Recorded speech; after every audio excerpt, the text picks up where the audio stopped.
My name is Jeff.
Oh, I was muted.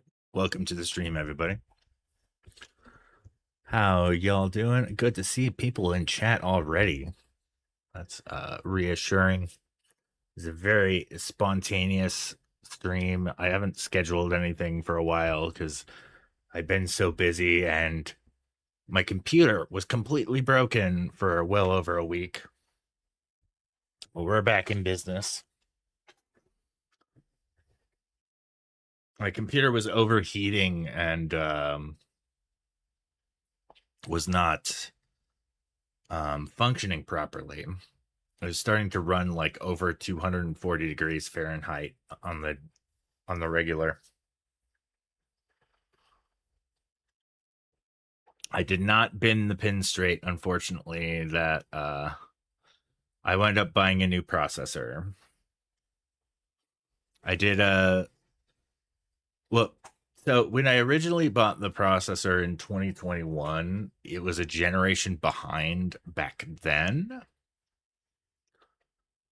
because all of the newer gen versions of that processor were on the black market or scalper market rather, and they were charging like 4+ figures for that processor. So I decided, oh, I'll just buy a generation behind. So since my processor breaking, not really fully breaking, I could possibly revive it with bending the pins back, but I decided to upgrade, which I don't think.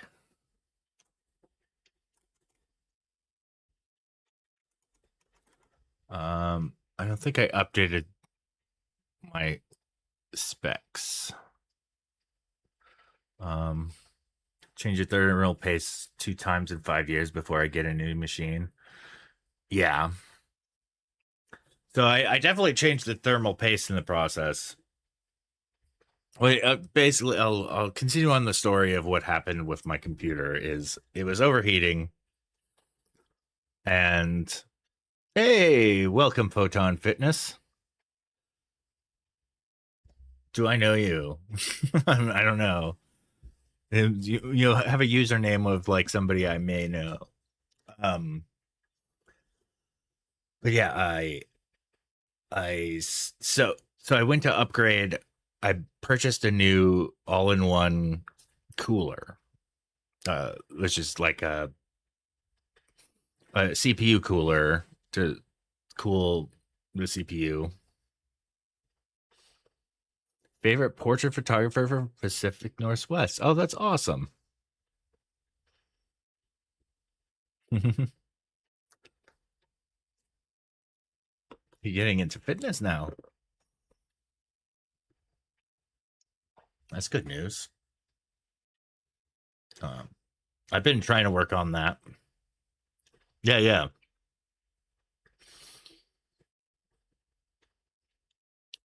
I did a couple miles yesterday and walked around a bit today. Didn't I don't think I got to 2 miles today though. But anyways, yeah. So when I went to upgrade uh my cooler, the CPU came directly out of the motherboard without me like undoing the lever. And in that course, well, that's because the CPU is fused to the old cooler. I've learned now in hindsight that twist before I pull. Yes, I've learned that, and also to run a stress test on the CPU before doing that, so the paste will be a little warm and able and a little more malleable. Yeah, I thought I was just pulling the heat sink off.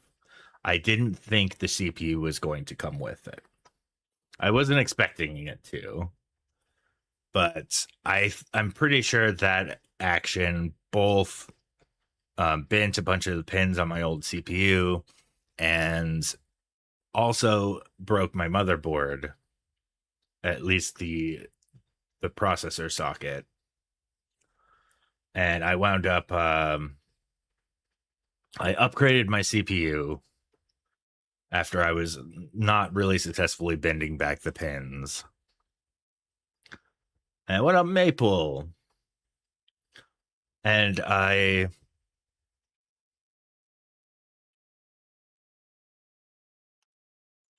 yeah. And so I wound up I upgraded the CPU, which was an investment, and I put it into the old motherboard, and I was able to get the computer to boot fine. But and it would run okay, but anytime the computer went in under any remote amount of stress, such as um, editing in Lightroom or Photoshop, the computer would just power off. Um, the most success I ever got with it, like after that upgrade, was um, I was able to play a couple rounds in a video game, and then all of a sudden, I would just power off, just shut off. The fans would still be spinning and all that, but I thought it was overheating. But eventually, I did some monitoring of the heat and everything, and it was not overheating. It was not a power supply issue. My power supply is still running strong. It was because I pulled the CPU directly out of the motherboard. Um, the CPU socket was just damaged. And it would get to a point, even with a brand new processor in there, it would get to a point where it would get to a point like where the process, like this, the chipset wouldn't be able to handle it, and it would just boom, like I'm done. So then I upgraded my motherboard.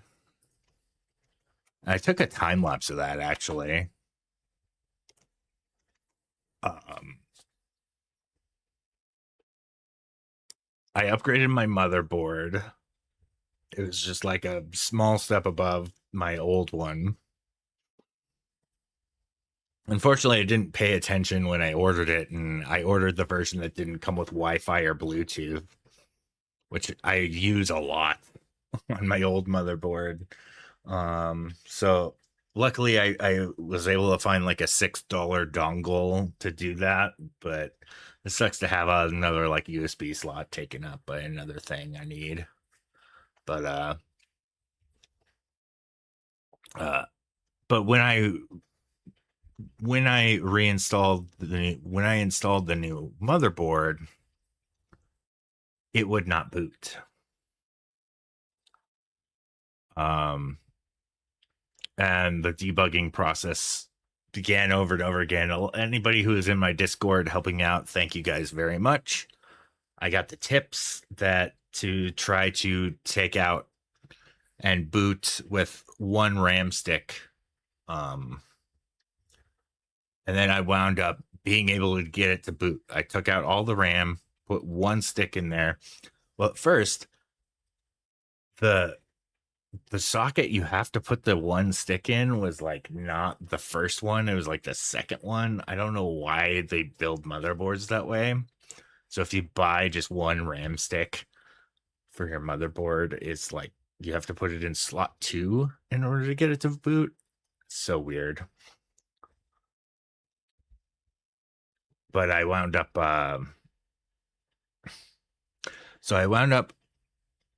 trying every single different DIMM of RAM, and I was able to boot every single one individually, and finally reseated every single stick of RAM, and my computer is working again. It was a little over $500 of fixes. Not cheap. But oh boy, it was a nightmare. I was down, unable to work for over a week or so. I was still going out and doing shoots. And a lot of, like, we had a lot of which.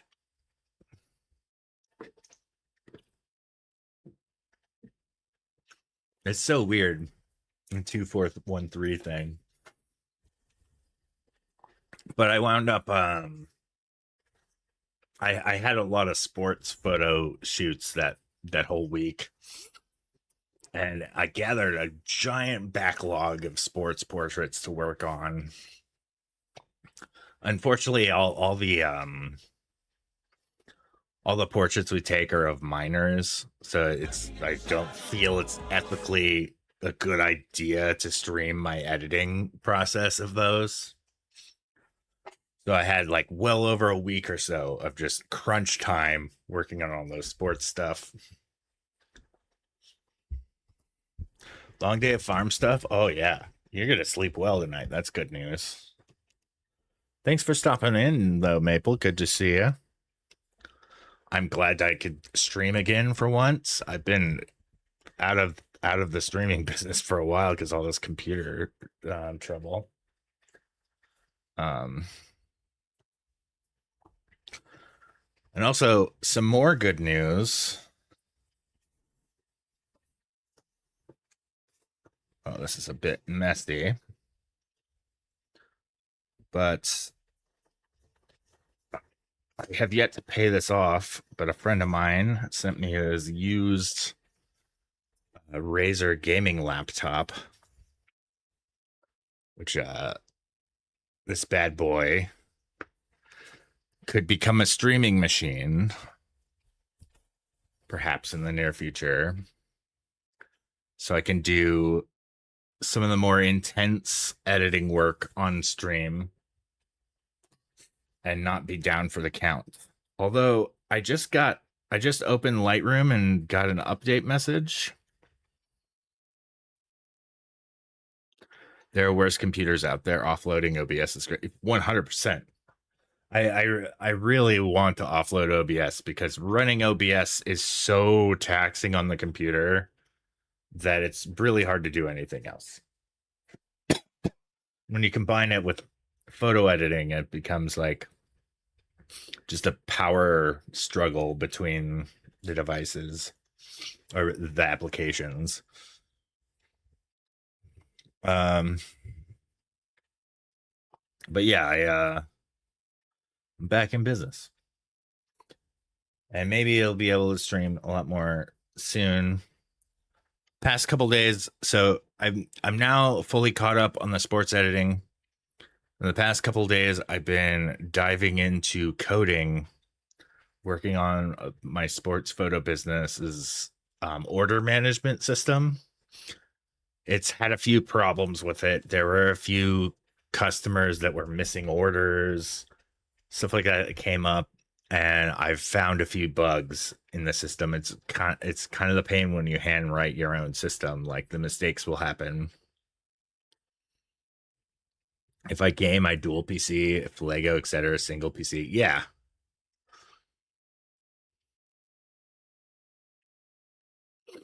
You have to try the new photo editing page in DaVinci. I might buy the full version. Yeah, I want to get the full version as well. My business partner already invested in it, or else I would have requested that we get a license via our business. Because that's a good thing to write off on the taxes. Yeah, I do kind of have the full version of DaVinci, but it's not really legit. I need to actually purchase it.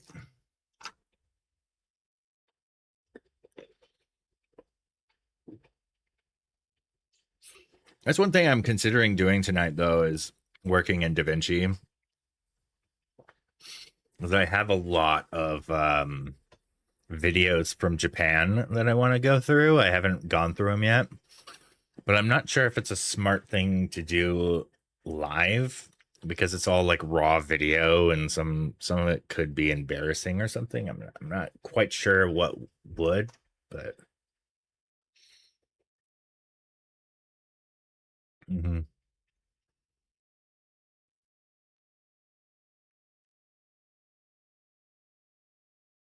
Really hope so. DaVinci's been doing some really interesting stuff.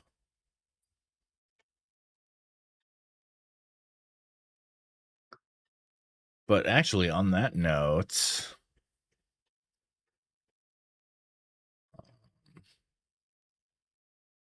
oh yeah, I was trying to pull up my video of rebuilding. There it is. Well, if also, this is my very first stream on Windows 11. I finally bit the bullet and upgraded. It's been, I mean, I'm way behind on the times. They stopped updating Windows 10 a little while ago. It seems to be running okay, but I was pretty reluctant to upgrade to it, especially since they were saying Windows 10 was going to be their last ever version of the OS. What good they did on that promise. Well, my photo transition came in there. It hasn't done that in a while.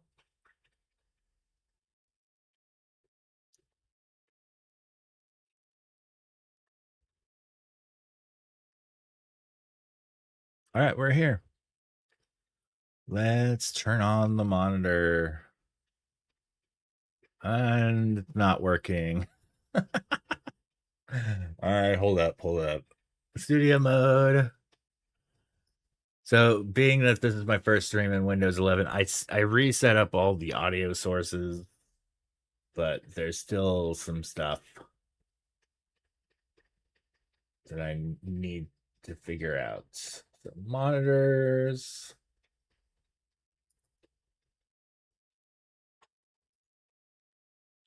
Oh, now it works. I just had to click on it, apparently.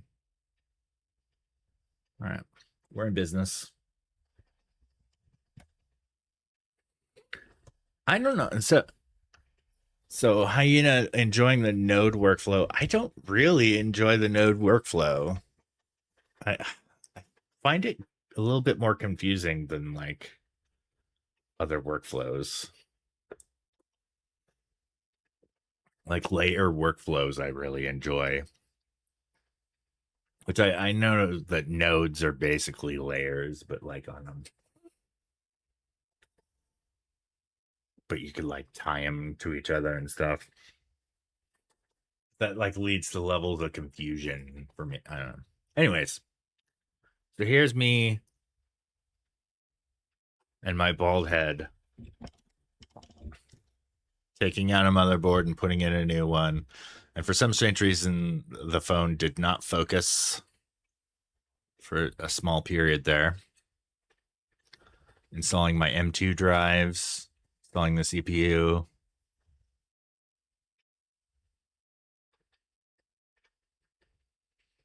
Oh, okay. Yeah, it's looping.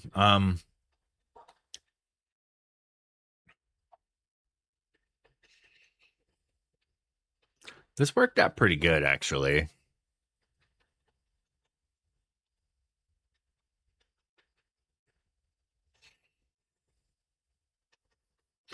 The time lapse, I mean. A few mistakes I made along, like somewhere around here, the RAM did not seat properly. Like I didn't put one of the sticks in right. I don't know which one. And also when I put the power jumpers on, I put some of them on the wrong. Like I read the diagram upside down and put them on wrong, so it didn't even like power on the first time I messed with it. So I had to troubleshoot that. But the very end of this video, I got it to power on. It doesn't really. Huh.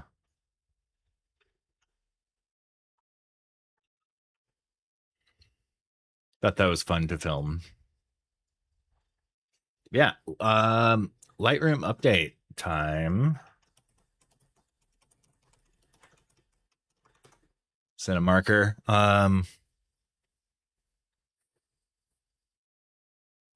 So Lightroom updated, or at least I updated it today. I'm not sure if this is from, like, it says it's for April 2026, but it's about to be May.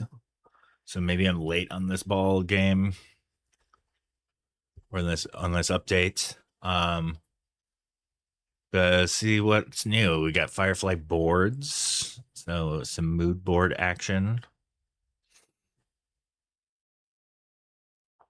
I think they're just advertising it there, basically. AI features in background. Now this can be incredibly clutch if true. If it does like guy selection and subject selection in the background now, that would be so amazing.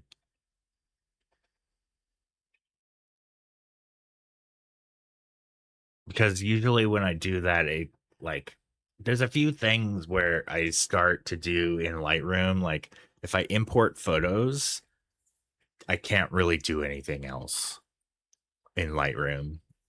I basically will come home, import, and then run off and do another thing and come back with all my stuff imported. Same thing with bulk HDRs, which does do in the background. Actually, no, not the same thing with those. Same thing with bulk AI selections, such as select sky, select subject, all that stuff. It puts a big dialogue up in front of Lightroom and doesn't allow you to continue your work until it's done. Now, if I can still continue with this in the background, that's going to be incredibly clutch. Performance update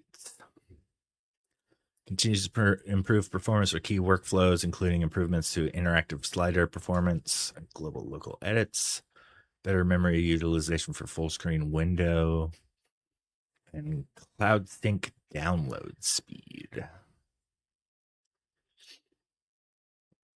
Assisted culling improvements include improved detection of shallow depth of field images, reducing false rejects for photos with intentional background blur. Oh, that's good.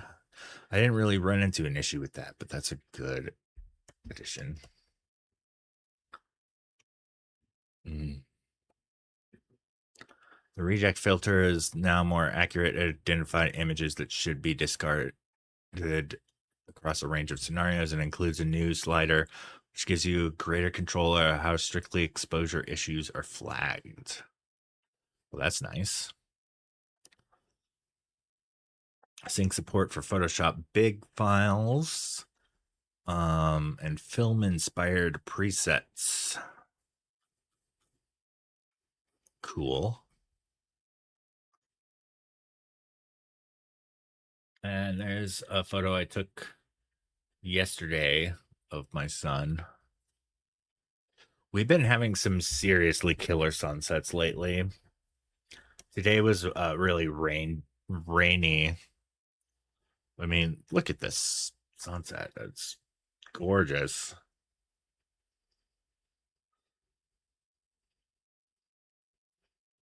Ooh, that is good news.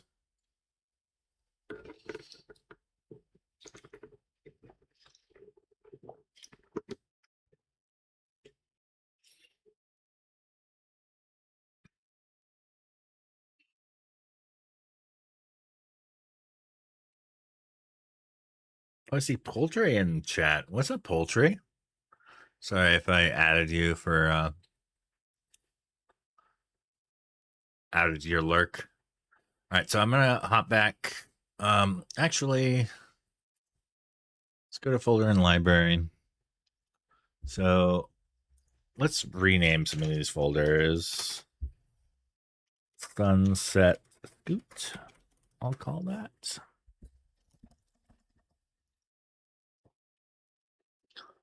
What is this? This is Gavin's birthday.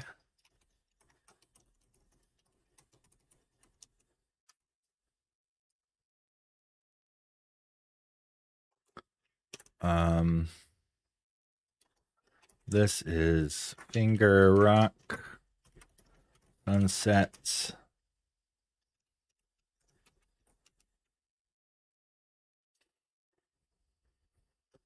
Real estate.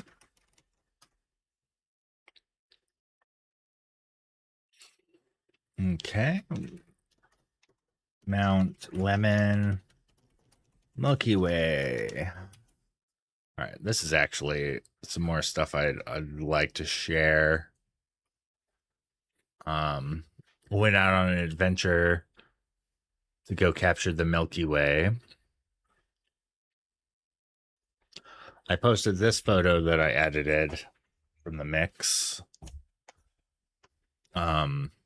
This was a fun one. We found this cactus here that had a spider web, which was really interesting.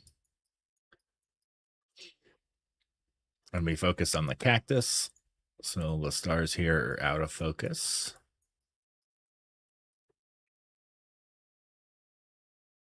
I think it looks great, though. It turned out really good, really sharp. Yeah, we had a nice little outing on the mountain where the Milky Way was rising. It was my pal Jesse out there setting up his camera. Um, the hardest part about trying to shoot Milky Way out here is there's so much random traffic going up the mountain, going up and down the mountain. It looks like I shot a time lapse here, but it's very brief. And yeah, this is my stack that I made.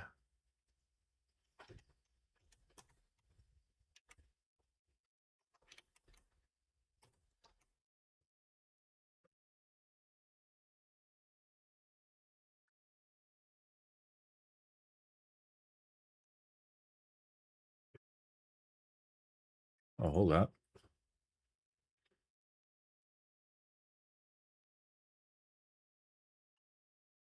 It is Hyrule Field.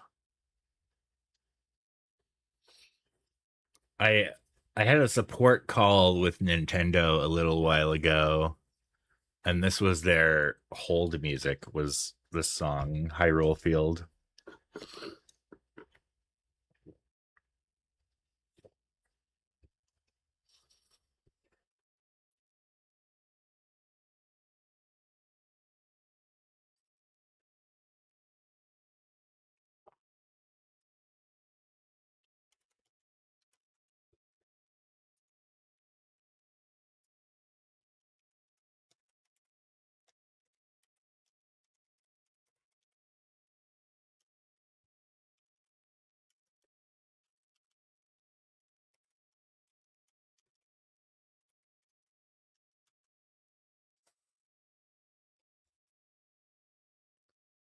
Okay.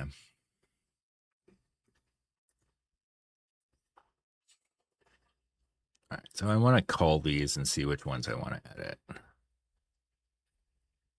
Very first one is all right, but the Milky Way hadn't really risen much yet.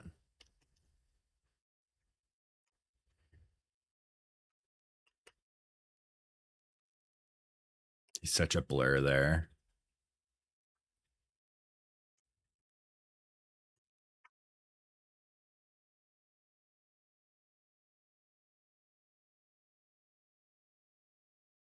I think that's gonna be the one I mark.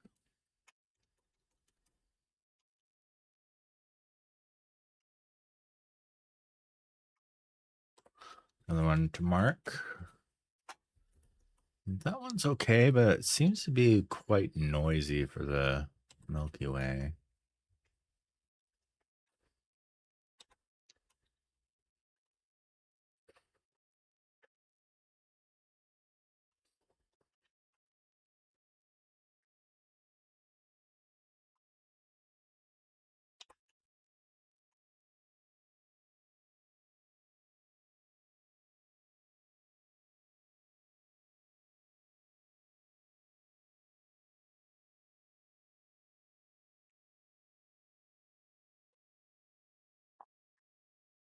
I kind of like this one. For I think the first one's my foreground shot. The second one is my star shot. Let's see what auto does. Auto rarely does right with, well, it does okay there.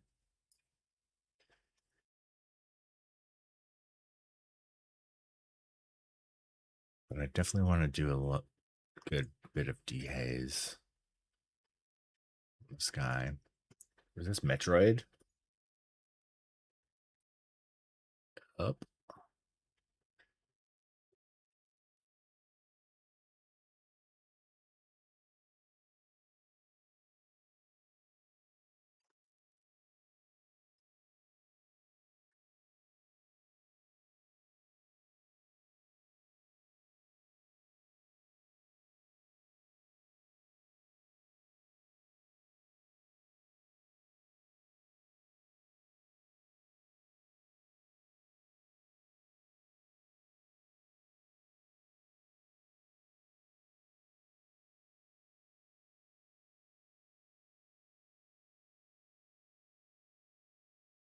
So combine those two.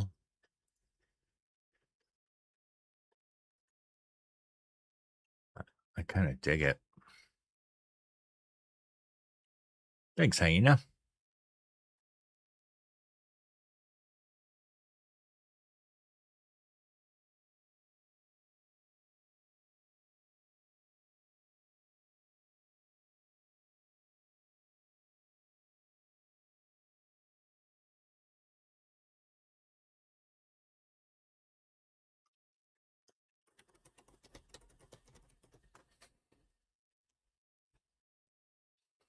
Forgot to mark a new chapter.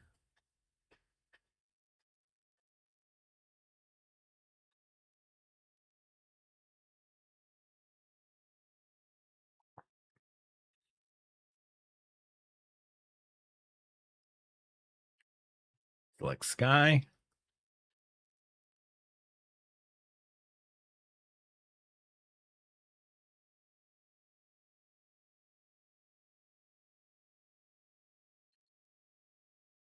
Mask it.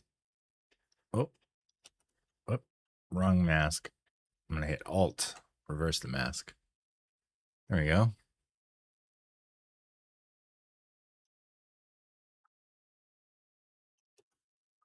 Sky before, sky after.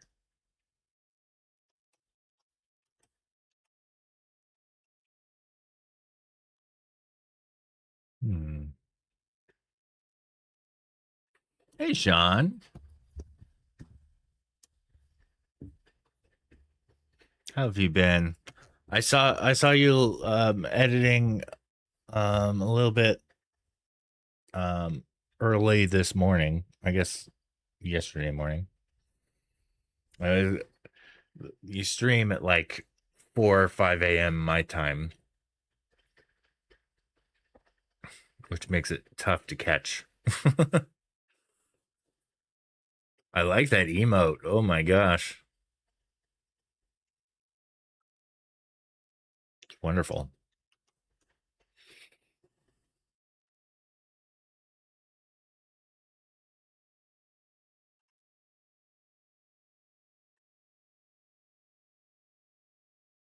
I think that turned out pretty good.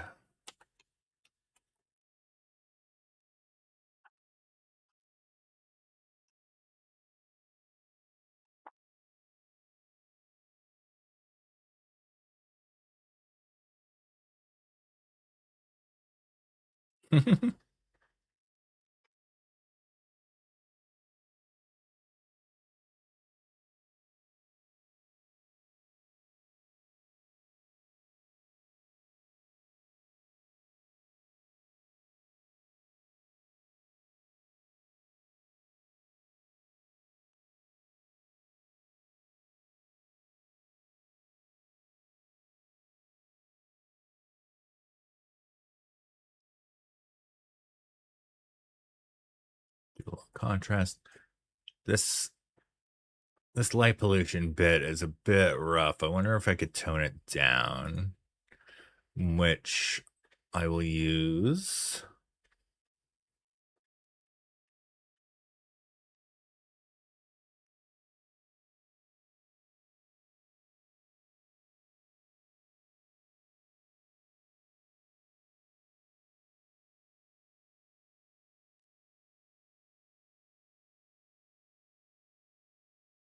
Okay, so I'm gonna intersect the two, intersect this sky boost here with a gradient. And to intersect, you just hold Alt, probably Option on a Mac. Oh, man.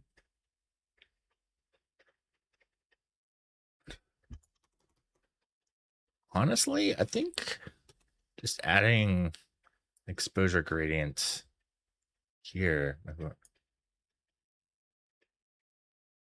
An explosion.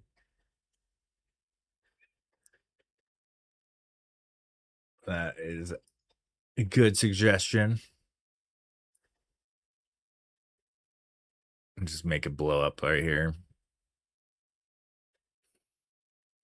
This part, I think I'm running into the limits of my dynamic range here. And I'd have to really just alter it, or I could crop it out. Like, honestly, this might be a better vertical crop.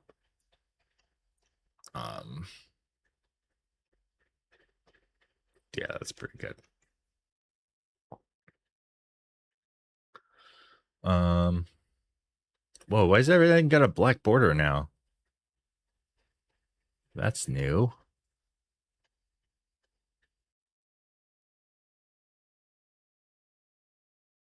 Am I in like a certain mode or something?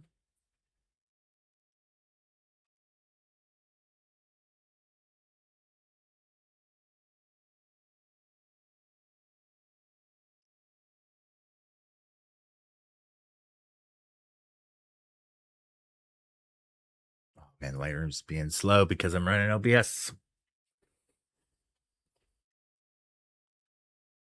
Ooh, I like this one a lot. I think it got better when I got right up on it. Oh, dude. I didn't notice the starburst around that one. All right, I'm going to pick that. And this one without the red on it. All right, let's do a quick edit.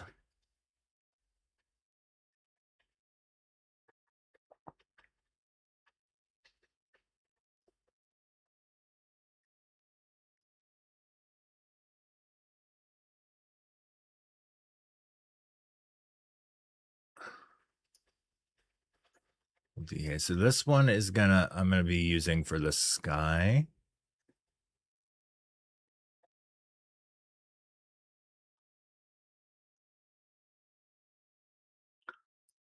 Do a lot of denoising.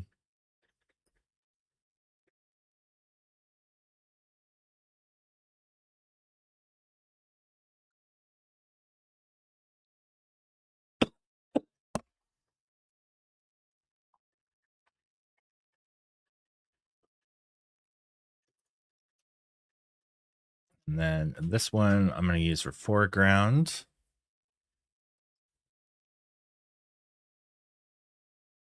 This is going to look really cool. I like this shot. I mean, turn a curse into a blessing, basically. Like trying to take night sky photos while like a random car drives by and stuff isn't really ideal. But looks like it's going to work for this shot.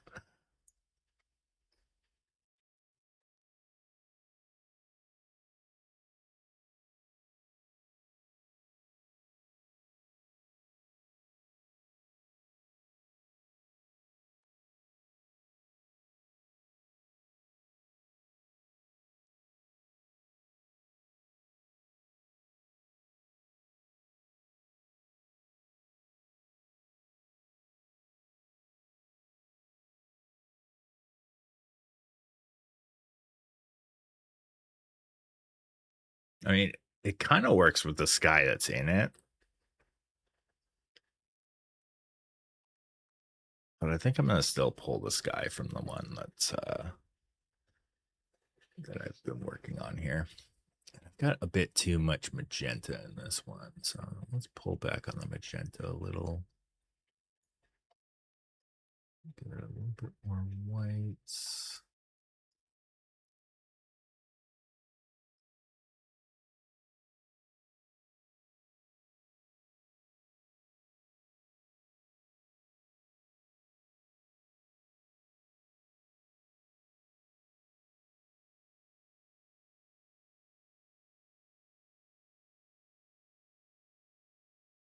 Hmm.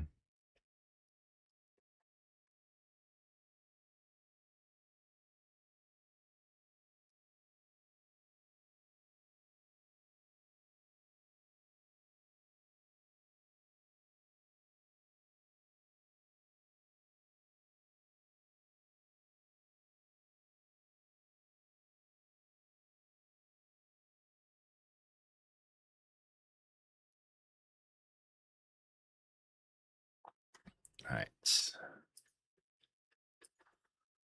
Open his layers in Photoshop.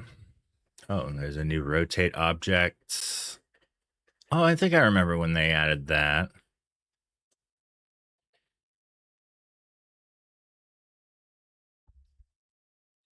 Oh, but got a hot pixel there. Oh, I'm not liking this cover. All right. Skip.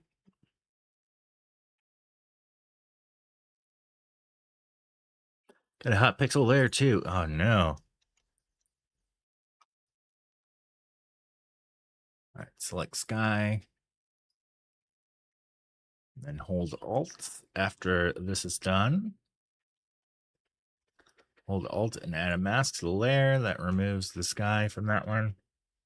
Pretty seamless. Before, after.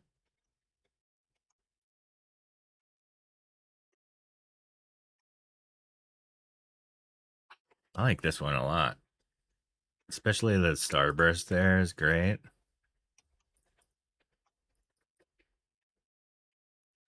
Oh, let's get rid of this hot pixel here. There's another one there. Another one there.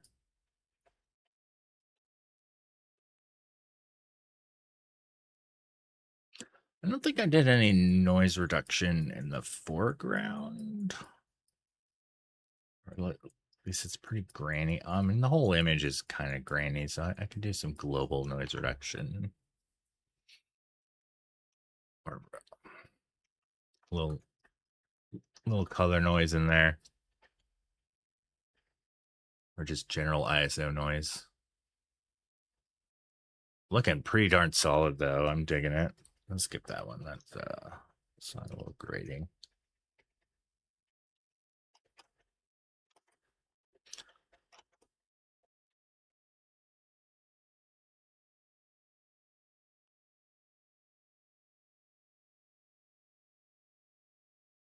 I really like how this one turned out. I am a fan.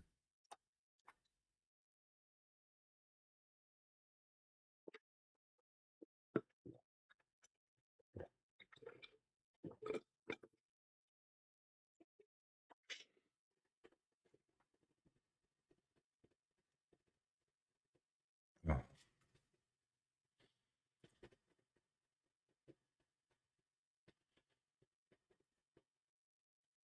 So yeah, the past couple days I've been working on a lot of coding because my business partner and I have been doing a lot of sports photos, and it's an insane amount of logistics to wrap your head around. The system currently, like probably the best feature in the system right now is you can upload all your photos to the session, and it automatically tags who is in the photo and assigns it to them. Um, but past that, I've got to add better client delivery tools, like a client image gallery, and also importantly, a client preview gallery would be great. So, but the thing that I've mostly hung up on is trying to get the payment system to work.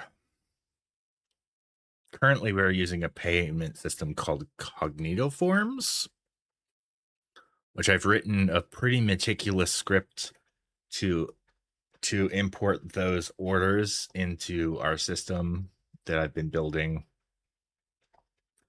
But they charge, I mean, every payment processor charges like 3+% or something, but they charge another few couple percent on top of that charge. And I'm hoping I could just eliminate that middleman and have my own payment processing. But oh boy, plugging in a payment processor into your own website is quite the task.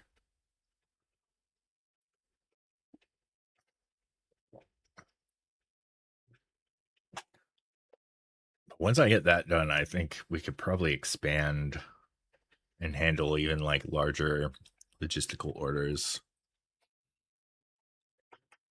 Boy, I really like this one.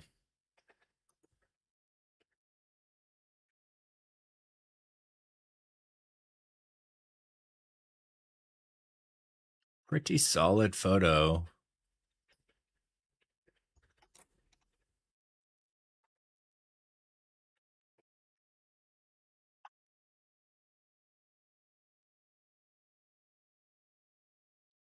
Let's do a little noise reduction on this.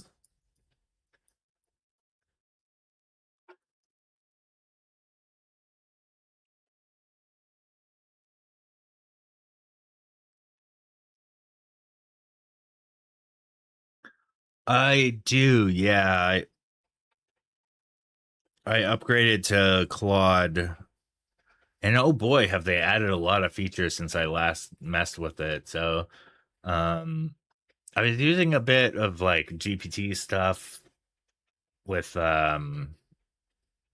mostly it's been handy for autocomplete. Like as I'm writing code, like all of a sudden it'll start like suggesting autocompletes for all the variables I'm working with and stuff, which is like crazy handy, and it does expedite the writing process. But oh boy, have they really added so much more stuff. Like now there's moments where I'm like, write the summary of these, like for example of this I found an issue in the system where when I was doing imports from the orders from Cognito forums, there were cases where um, some of the products wouldn't that import to the order properly. And it took me so long to uncover this issue. Like it was a good solid day of searching around through all the code trying to figure out where it was breaking. And I came to this query. So it takes the CSV export and then it imports it into a database. And there's a query that does a lookup based on the ID of the product, or the product's ID for the order and product, which I thought was unique, but apparently there was a few cases where it wasn't fully unique. So I had to modify the query to both look for that ID and the order ID together on whether or not to decide if it needs to update. And voila, all of a sudden the missing packages came back. But unfortunately, there's a few customers that went without a complete order. And I wrote a script to look up all the orders that did have the missing stuff. And luckily, it was only around 20. I thought it was going to be a much more severe issue where it's like 30% of our orders or something like that were broken. An Adobe connector to Claude.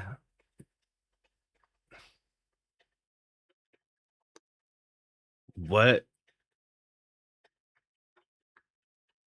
So Claude usually is for code writing, right? I wonder what Adobe. Hmm. Okay, is this just me or does this look a little bit like askew, like it's rotated some? It's new. Well, yeah, all this stuff is pretty novel. This is pretty new stuff that's been going on.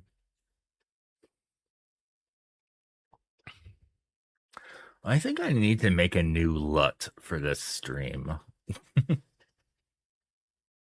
Because currently my video is it's got like a little bit of a green color cast to it. So I think I'm gonna rotate this a little bit.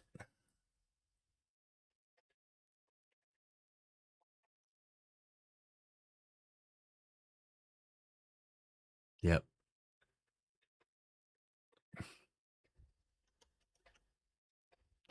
Before, after. Yeah, that makes a world of difference. Just a slight tilt in the crop. I'm gonna clean up this little highlight here.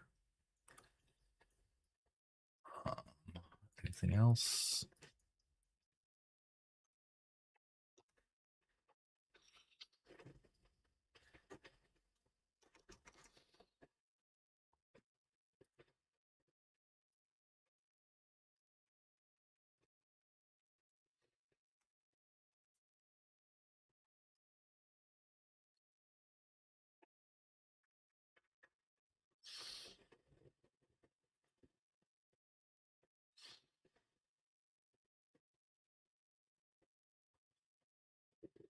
I really like this one a lot.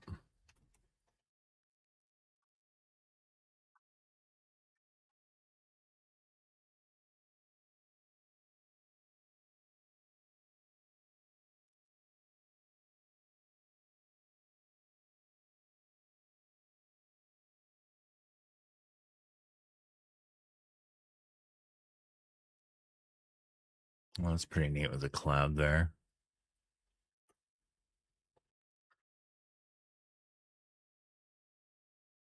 Yeah, past few weekends.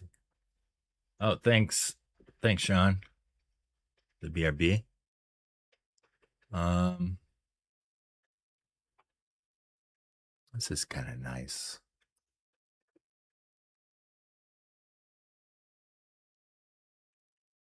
I like it with the road.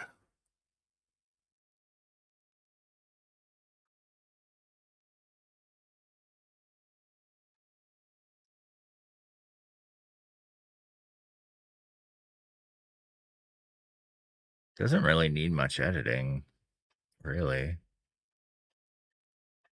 Standing in the middle of the road with some Milky Way. What does auto do? Oh, auto goes way hard on this. All right, let's dial it back.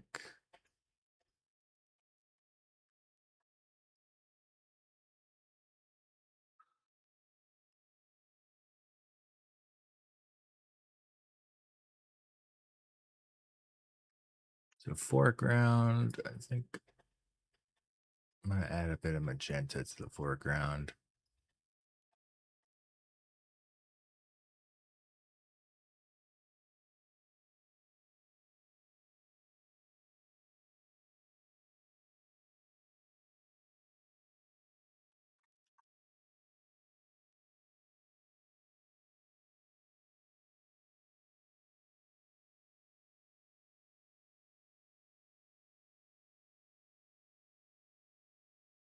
Oh, this is like a lullaby.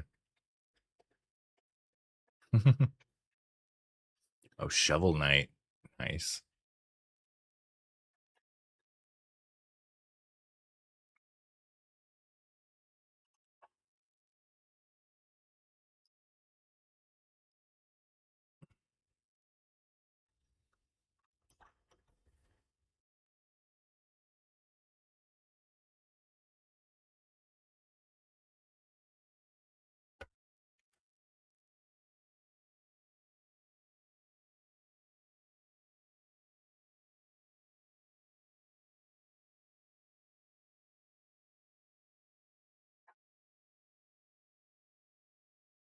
This one got a little bit overdone with the car moving by.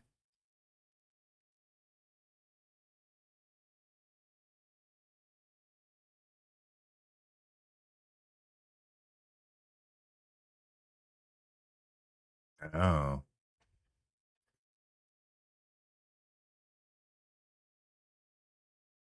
This would be 100% better if the Sora was in focus.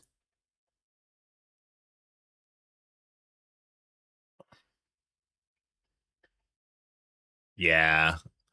It's because a car drove by when I had Milky Way settings on.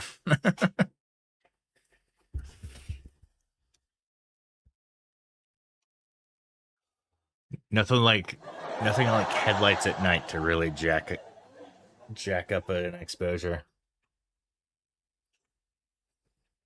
Mm.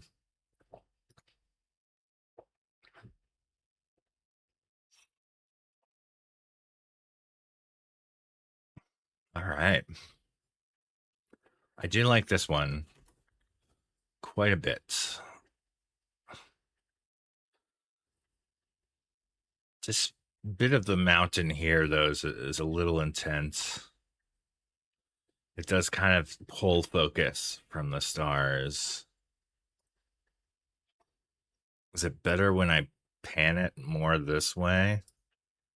Hit it with the previous.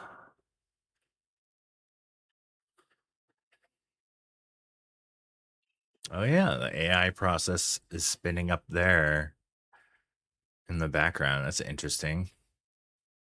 Hello there. Hey, thanks for the follow, sensationalists. From your chat so far, I gather you are also a photographer.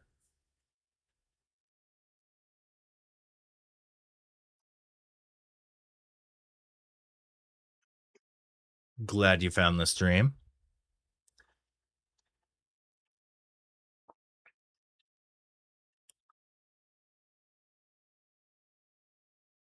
No, I like this one better than the other.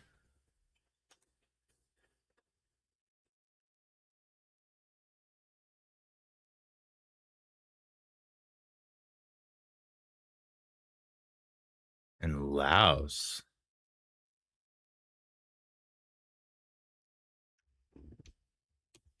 Local photographer in Laos. Oh my gosh, why it's... Oh, I'm doing an export. That's what's happening. There's a big argument for multi-machine streaming is when I do something as simple as like exporting a photo, all this and OBS is running, it gets so messed up.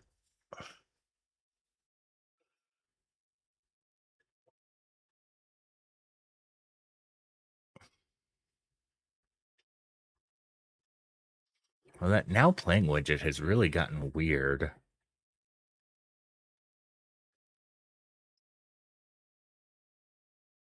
So geography is like my worst subject. Where is Laos?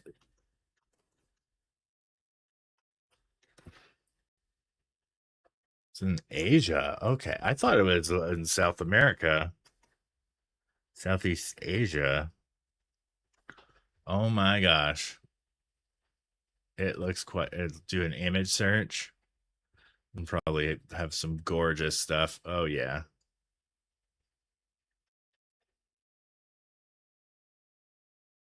Yeah, it got pretty laggy when I did export. It comes back though. Ooh, there's some pretty exotic spots out in Laos, that's for sure. That Oh, I'm gonna butcher it. Guangxi waterfall, right? So beautiful. That's incredible.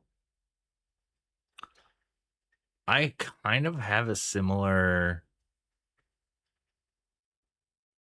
um waterfall image from one in Arizona that I came across. It's like a similar paradise, but the tiers of waterfall here are incredible, and that sunburst, holy moly, this photographer killed it.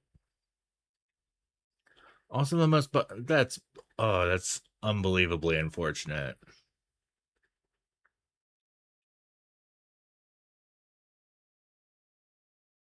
Like, and I want to dig into my Japan photos again shortly, but I recently went like about a little over a month ago, went on a trip to Japan. I really haven't been able to edit all my photos from that trip because of computer issues recently, but um there's so many beautiful like temples and like just amazing places to visit there, and the story behind every single one of them was like uh, there were many things that were around from like very long periods of time in the past, but most stuff was like this has existed since like long ago, but then like we rebuilt this in 1960 because it got bombed in the war, or natural disaster took it out, or yeah. You have so many pictures but unedited. You don't edit your own photos? Editing is like such a huge part of the process. I think really it makes things stand out. My gosh, that place is amazing. I love the structure.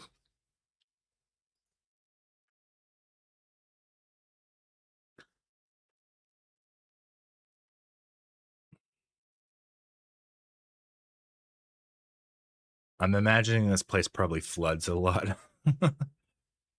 They got the houses on stilts. Those mountains are gorgeous.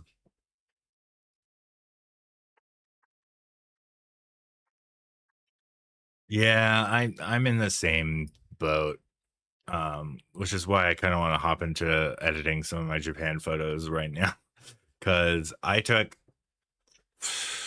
how many photos did I take? I took 3,900 photos out in Japan. And how how many do I have called to edit? How many do I have to edit? Um, well, I was there for 2 weeks. I have 1,800 to edit. I'm gonna skip the Disney stuff though. Skip over Disney.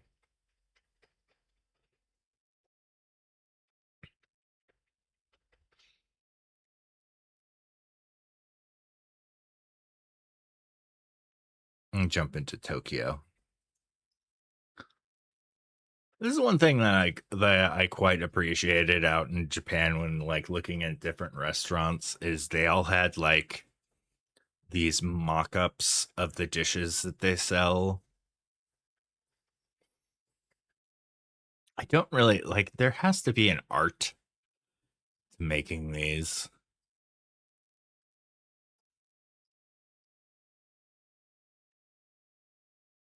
That that ramen right there looks really good. And I think this was the first place we went to eat in Japan. If I recall, I don't really have full context from this picture because we definitely had these oh, I forget, they're not dumplings. I think this was more Chinese food than Japanese food at this restaurant. But anyways, I think I'm just gonna start to edit some of these shots, and probably in pretty rapid succession because I have so many to go through of the 1800. I definitely won't be able to get through all of them tonight, but I would like to make a dent in these, like get a lot more edited so I can share with some friends I was on with the trip, and also share with with others, because they like so often do I just not wind up sharing any of my work from any of my photos from vacations because I have so much other photography to work on, especially paid photography. Like if I'm doing any real estate work or the sports photo work, I wind up working on that. It takes priority. And then I fall insanely behind on any travel or any of the fun stuff, really. That's kind of what this stream back, because I was initially going to just keep debugging and working on the code projects that I've been working on tonight, but I do need to make time for working on this. Publish here a photo. Oh, awesome. Let's pop a transform on here. Oh, that kind of jacks this up a little bit.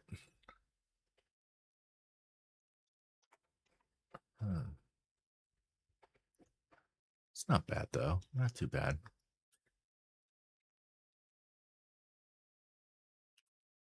All right, let's see what the sensationalists got going.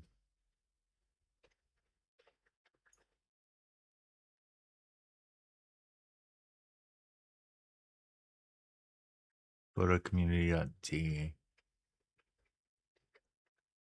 7 photos. Ooh, blue heron. That's a beautiful bird.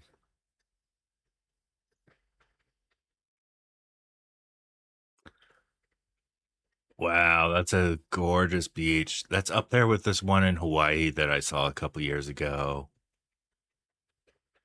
Where it's like almost all like black rock and sand, and just the extremely lush plant life on the mountains.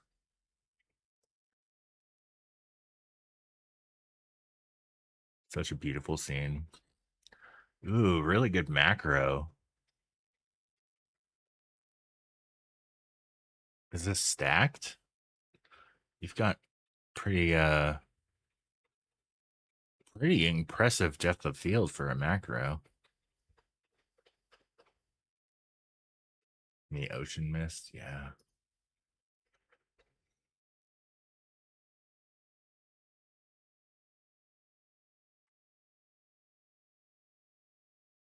Unfortunately, the exposure got a little messed up over here. But that's probably from the mist, huh? The clouds.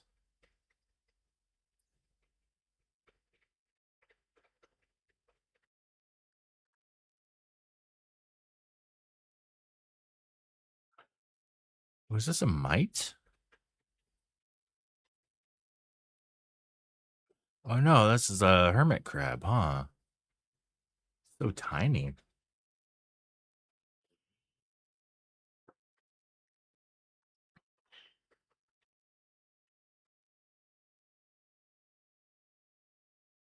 Some car trails. I was just editing a photo with car trails. Love the lights. Oh, did I not say hermit crab? Oh. Oh, yeah, one thing I usually do to prevent issues like this is I usually do HDR brackets where I have a camera setting where I enable HDR, I don't know what brand you shoot on, so I couldn't probably tell you specifically. Like I know I've shot on a Nikon before, a loaner Nikon for real estate, and had to shoot HDR. And trying to figure out how to do HDR on a Nikon was so unbelievably alien to me. I mean, I do kind of like the layouts of their cameras where like they have specific buttons for every function that are great, whereas like some of the Canon buttons that I use are a little more multi-purpose. And also, they changed the button layout on every single camera on Canons. Like if I was to use like a different Canon model that I'm not familiar with, I have to like kind of relearn where the buttons are. Sony RX10. So yeah, Sony. Uh, I don't know exactly how to enable bracketing, but I highly recommend doing that for a scene like this because you can easily blow out the sky as you've got here. And if you were to bracket your shots, you would take it would automatically take higher and lower exposures. Oh, non-exchangeable lens. Oh, so it's like a point and shoot kind of. Dude, these great shots for a point and shoot. Dude, I like this one a lot.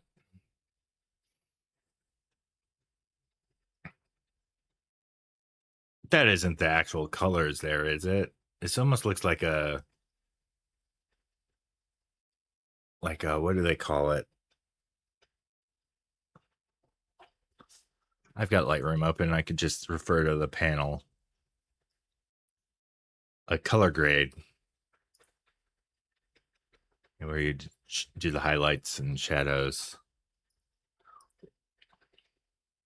That's a really cool grade.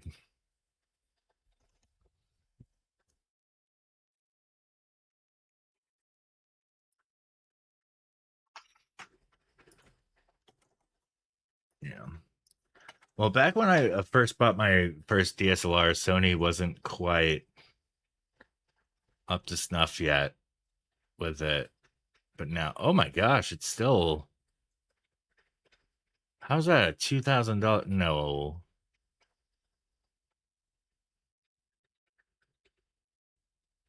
RX10? Is it really a $2,000 freaking camera?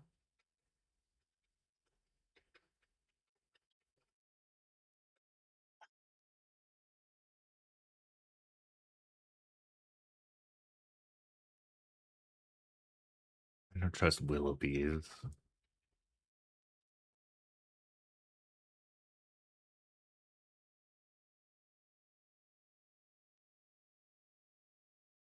Jeez, that is expensive for a cyber shot. I mean, if you're spending that much, why not get multiple lens options?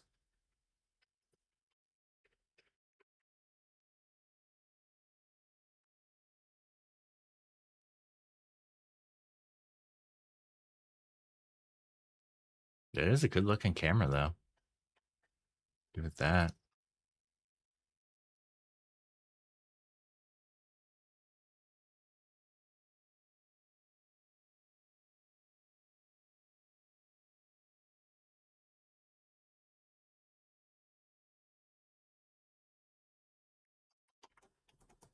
Do a specs search.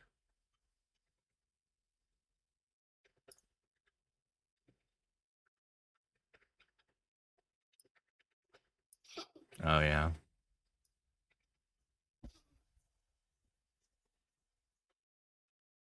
It's 20 megapixels. That's how much I have got on my R6 Mark 1. I want to get a Mark 3 already as they upgraded quite a few megapixels. It'd be nice to have that resolution again, especially for wildlife stuff. Because I don't quite have. I never have as much zoom as I need for wildlife.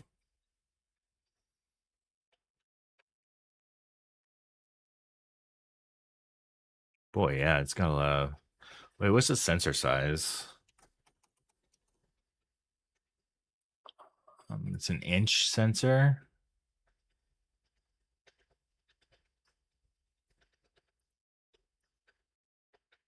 I don't really know what 1-inch sensor stacks. Sensor sizes 1 inch. You guys probably don't do inch out there in Laos, I imagine.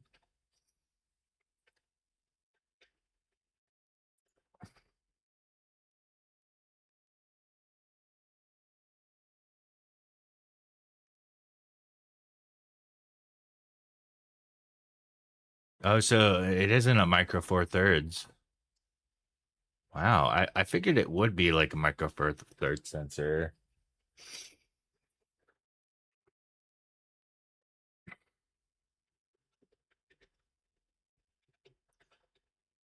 Yeah. Oh yeah, you get a lot more zoom for your buck on the smaller sensors.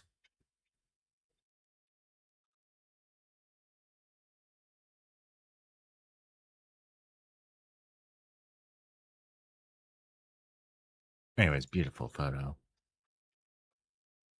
Ooh, that's nice. Interesting amount of haze around it.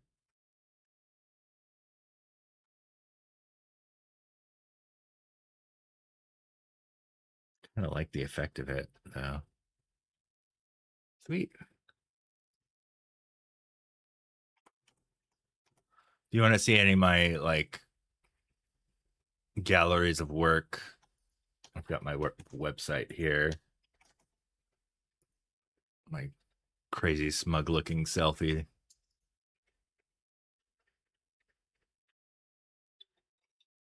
Man, this website is so slow. Got storms, portraits.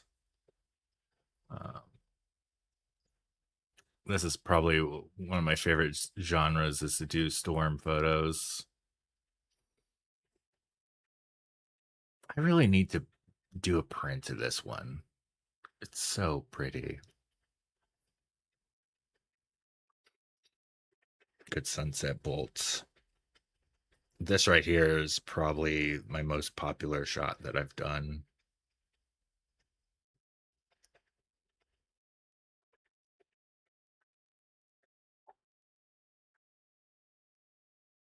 Yeah, lots of lightning that I've captured.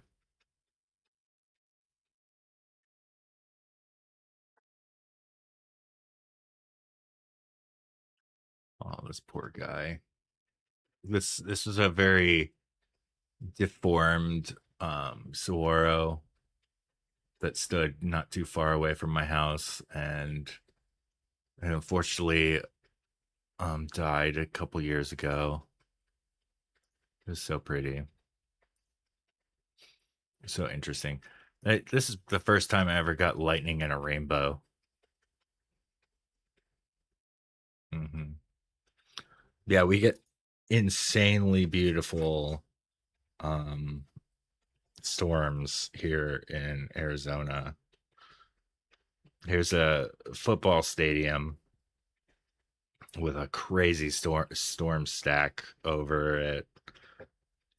This the same night I got it striking behind this building here.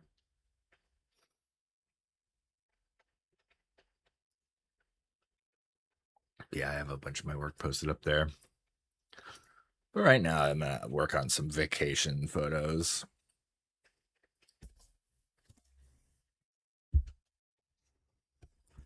Because they're fun. Thanks, sensationalist. I've been a pro photographer for a considerable while now.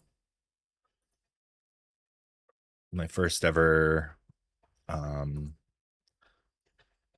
paid photography gig was back in like 2013. This is when I consider myself have gone pro, but I'm still growing. Still try to remain humble and learn more. And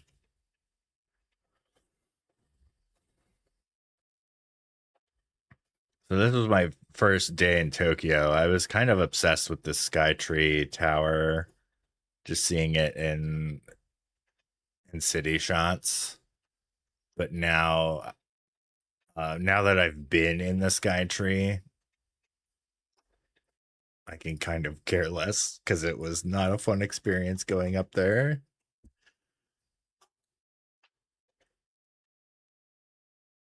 That's where you're at right now. Sold your first free prints. Congrats. That's awesome. Man, if only I sold more prints. Selling prints is so good. I mean, it's always great and I'm always appreciative when I do, but it's not as frequent as I would really love. I'd love to be able to just live off of that instead of, having to branch out and do like a bunch of other work.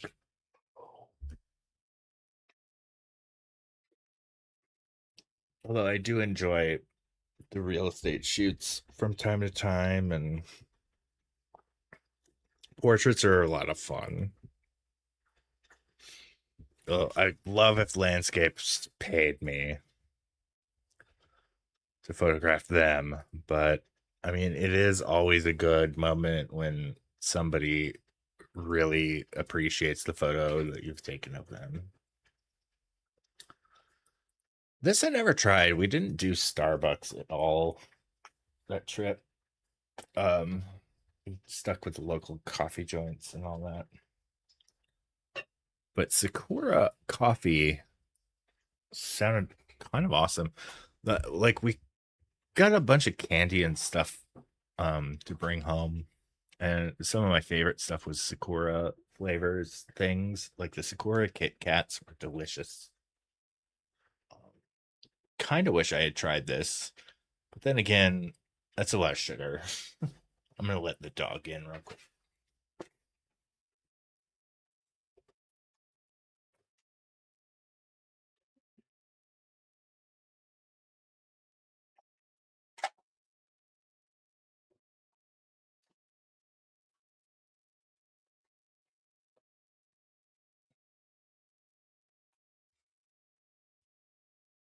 Mm-hmm.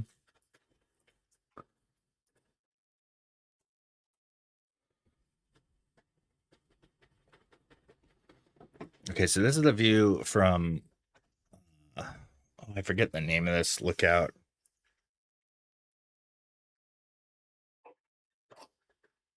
It's the first temple that we visited. Like all along here are a bunch of shops, like local shops for Tokyo. And here's the temple and pagoda there. One of my favorite parts of visiting this temple was seeing um, the photo shoots happening. Because I mean, I relate to it. Like I'm a photographer who sets up and does photo shoots at beautiful places.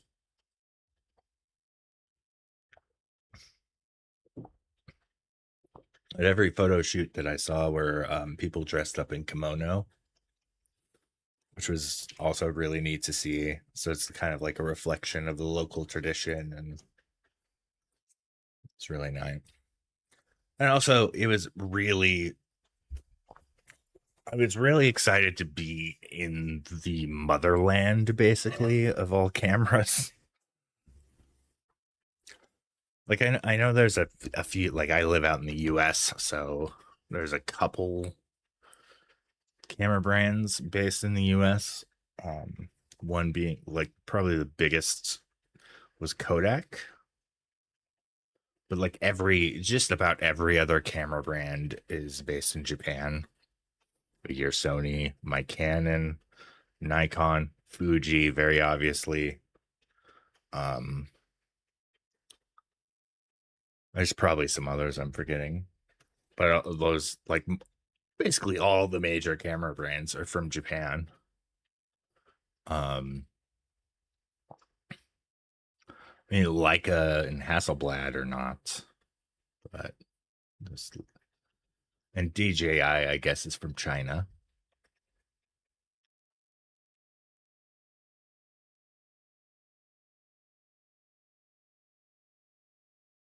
Yeah.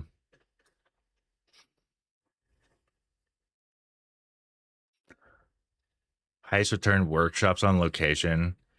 Yeah. I need to start doing workshops. I mean, I kind of have this down where I could probably use this sort of streaming setup to help teach online workshops. At least the editing side of things. I could maybe use this setup on like a Zoom sort of deal. This is what is going on with this shot? It's got like a weird blur issue going on. Um, there's some melon soda my son tried. It was like a Sunday.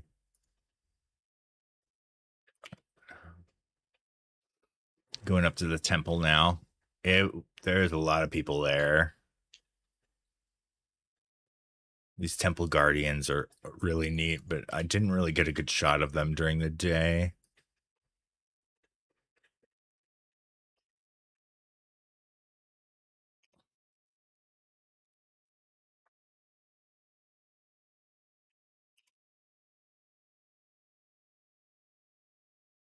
So yeah, here's from the ground the shops. I like that it has a like hanging sakura um cherry blossoms all up and down the sides. It looked really neat. I tried capturing with my camera as well as the eye could see, but I don't know if I fully did it justice in the photos, if I'm honest. They visit Ghibli Park? No. Unfortunately, we went to book the tickets, um, and my wife went and signed up at a certain time. She marked the time on the calendar and all that, and showed up to the website, and there was a queue of 20,000 people in front of her for the tickets. And I think it took like 6 or so hours of waiting for the online queue. And as soon as she got in through the queue, like all our dates were fully booked.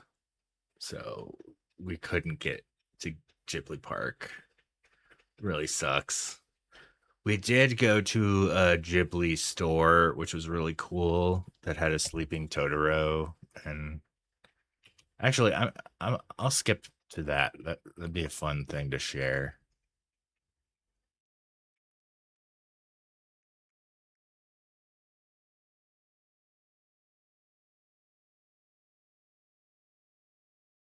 There's Nintendo.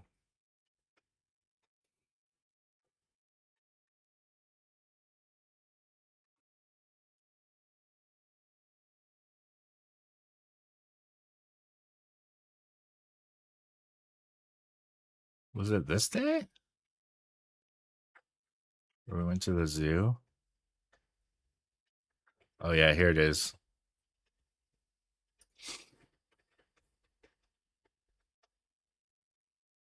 Pick up a step ladder and a construction vest you get in for free.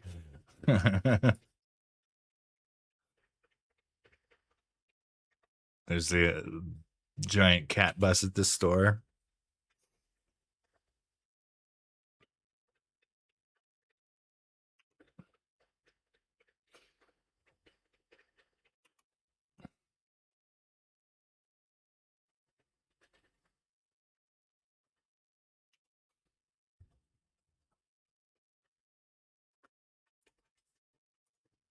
And here's Gigi.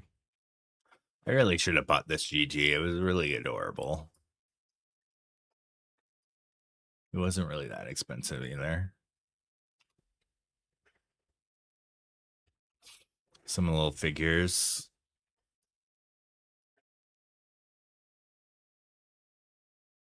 Uh,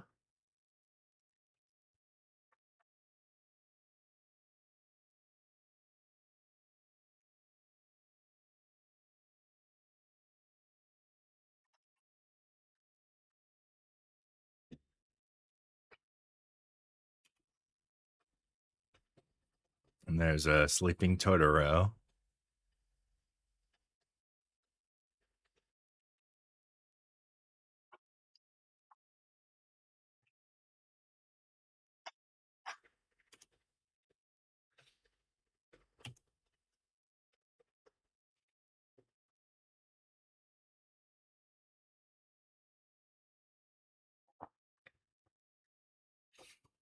Some more of the figures.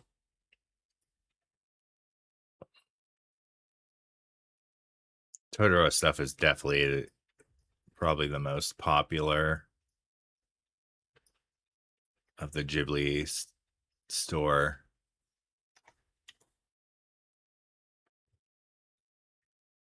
There was a little bit of GG though from Kiki's delivery surface.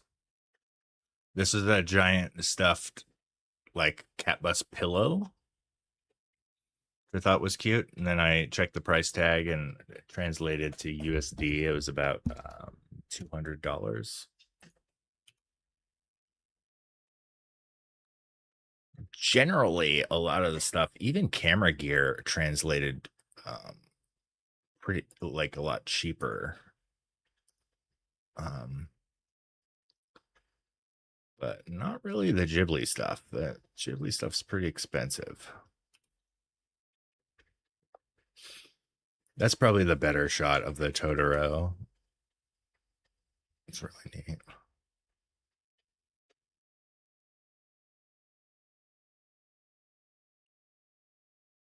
Yeah.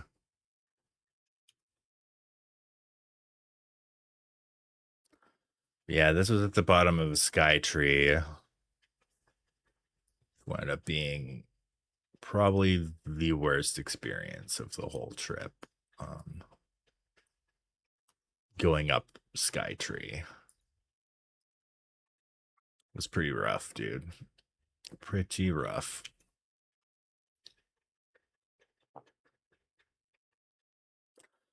Just the crowd. Like here's the line to get up.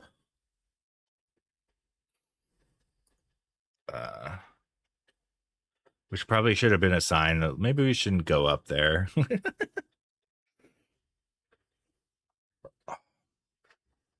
Then we got up. There was an even bigger line than this to get down. It was like we went to Disneyland and Tokyo Disney Sea, and the longest line we waited in was the line to get down the elevator from Tokyo Skytree. It was a little over an hour in line just to get down an elevator. It's crazy. And you're also like really, really high up, and that view kind of wears off after, the sun's down and you're sitting in line waiting for a long ass time. But I mean, here's the view. It's pretty darn spectacular. We got to see Mount Fuji. This was the only time we got to see Mount Fuji, which is a very common thing I've heard from Japan trips. Is a lot of people don't get to see Mount Fuji because of cloud cover and what have you.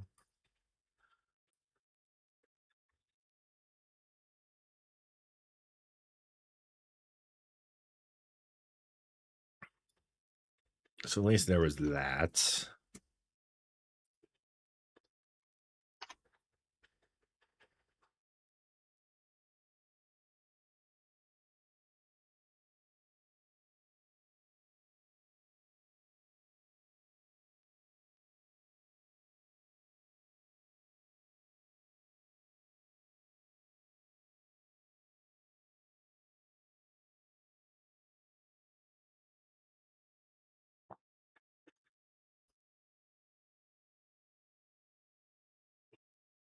The city color is like really rough.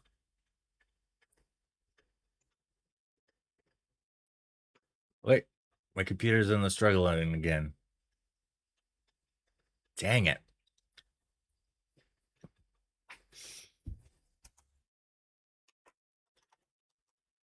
Pop up hardware info.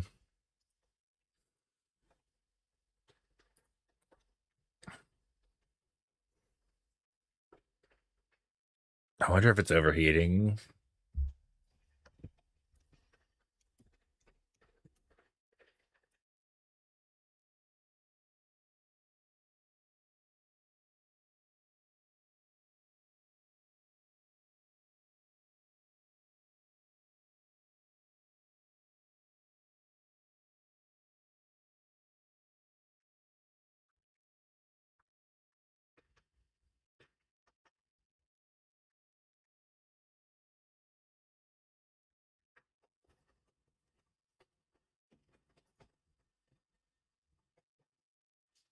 New version.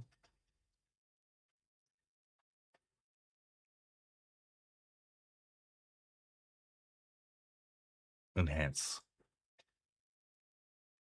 Oh man, that doesn't work anymore. CPU is running at 82 right now.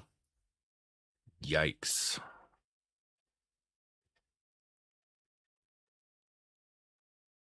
That is still quite hot.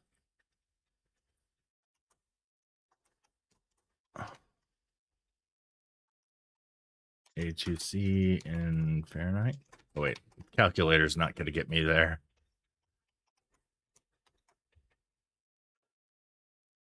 HUC in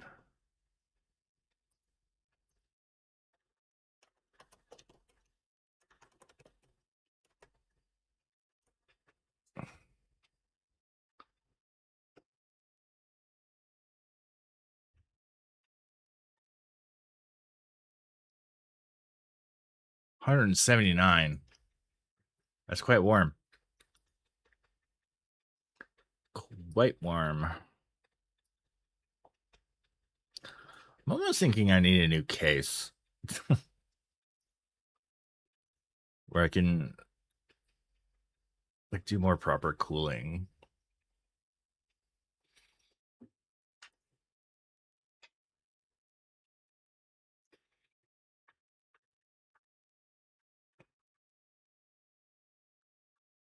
I'm not quite sure.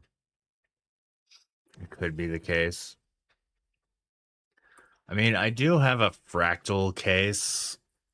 It is really nice.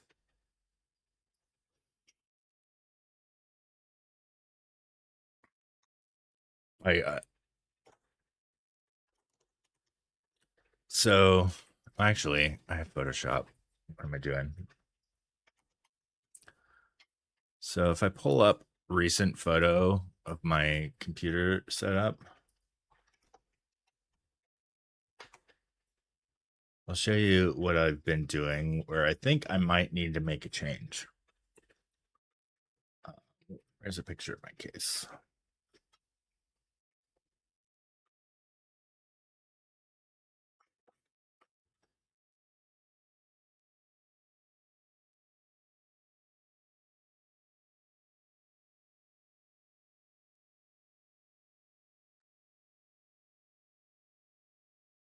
Oh yeah, there's when the processor was fused.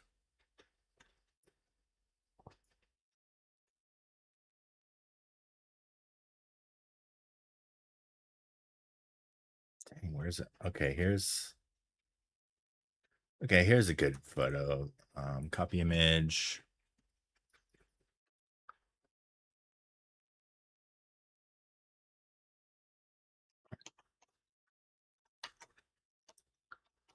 Paste from the clipboard. All right, so here is my case setup. More or less. And I have,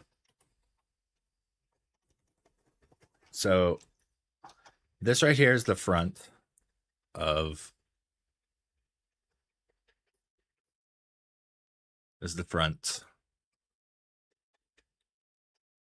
And my front two fans are both intake. Unfortunately, I don't think I can mount these fans in the other direction.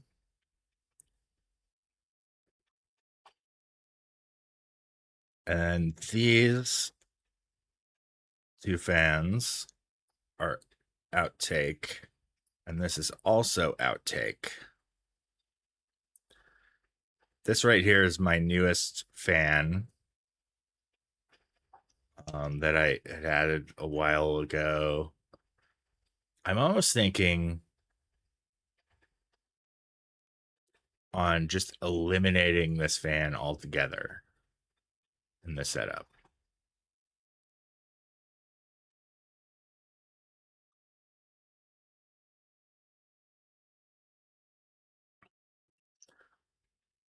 Because I think the outtake might be pulling the air faster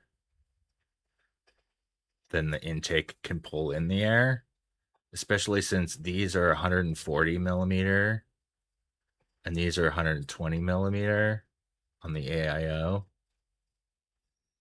This one's also 120 millimeter. So I think my theory on the cooling issue is I have too much suck. I have heard that the recommended setup for a fan for an AIO like this is to mount it to the top of the case and make it the outtake. But unfortunately, there's not enough space. Like if I zoom in here, like these are just fans right on the case. So if I was to attach the radiator and fans here, I would not have enough yet. Yeah, so this is a front.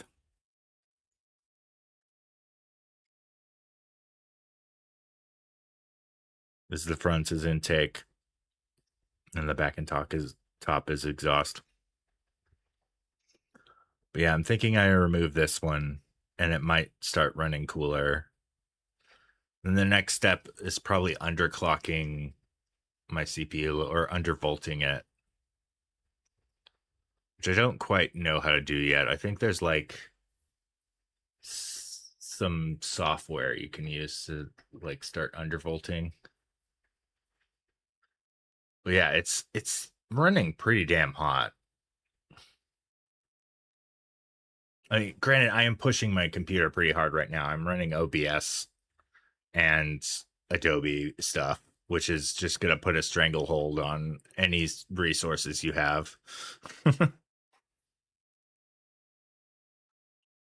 Yeah, I've ran it through AI and quite a few times, and the options they usually give me, like first option, they want me to mount the AIO on the top, which I don't have the space in this case to do. That suddenly becomes a new case issue. Oh, and also my power is right there. My PSU is the mid tower. It's a mid tower case.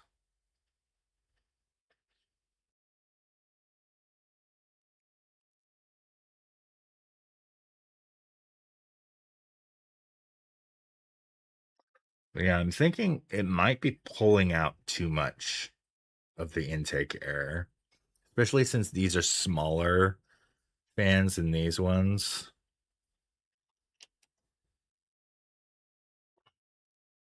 I mean, it's still kind of operating within range. It isn't like really overheating. I'm still kind of just it's at the point where I'm kind of uncomfortable with how hot it's been running. And I definitely feel the performance like hit, if you will, when it gets pushed too hard.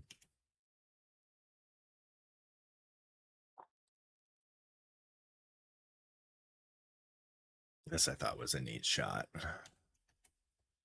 Their little Japan logo, and then you can see Mount Fuji right in there.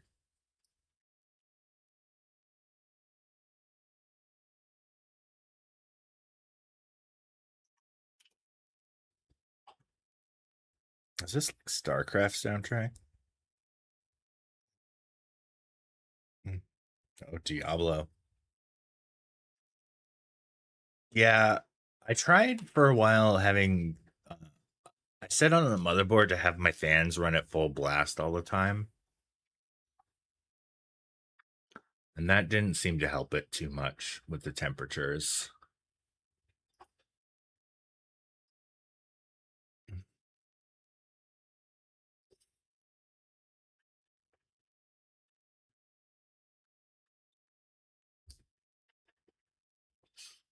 All right, I think I'm gonna switch to my liked songs.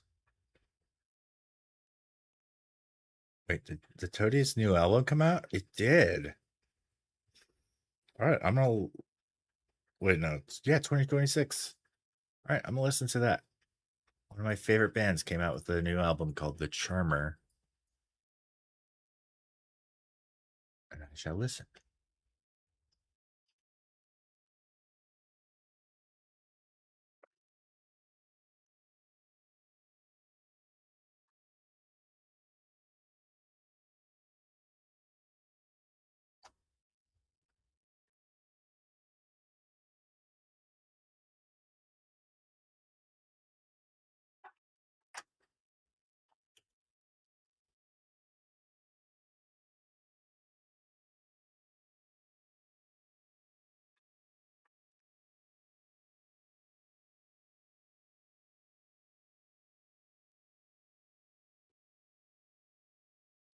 That's the yeah, that's the main one I processed.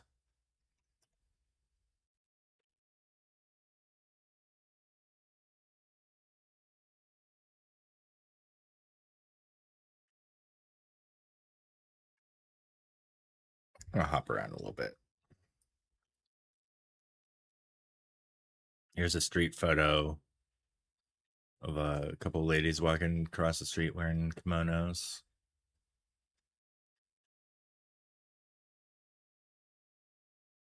I wonder if I could take out this sign.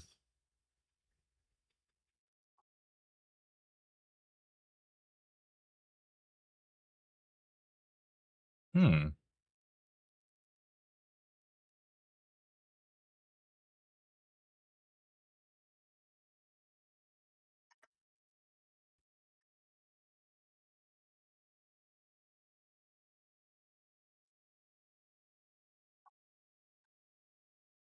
You know, that kind of works. That's pretty convincing.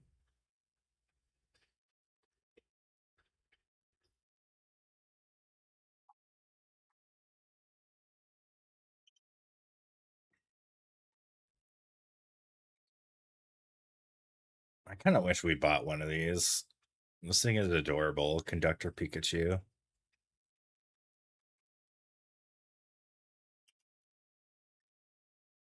There's a statue.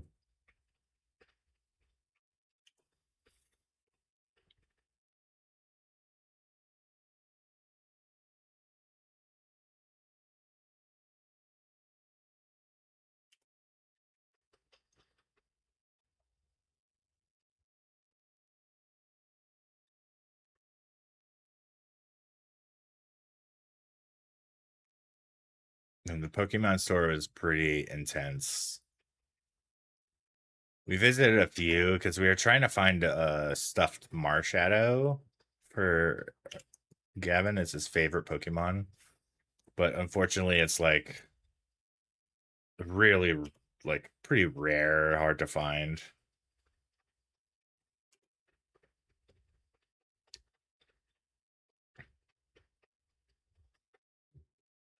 Dragon Ball statue. I took a photo of Randy's Donuts. It's like a famous LA donut shop, like randomly in Tokyo. I also took a picture. I saw a Carl's Jr. out there, which is just seems so out of place.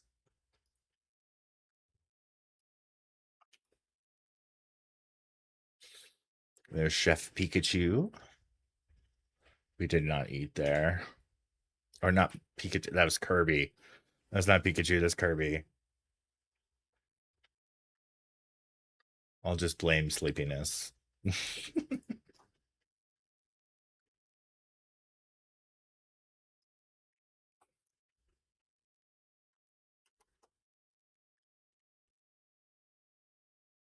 Armored Mewtwo card.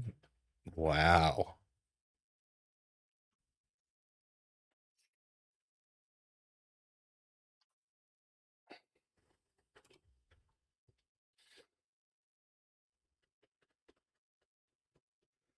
Worth $5,000. That's like more than all the money I in my name right now.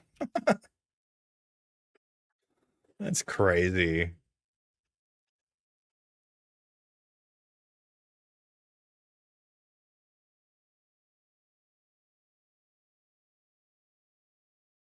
Does it appreciate in value or something? I would freaking sell that. Oh my god, what? No. My computer is struggling again.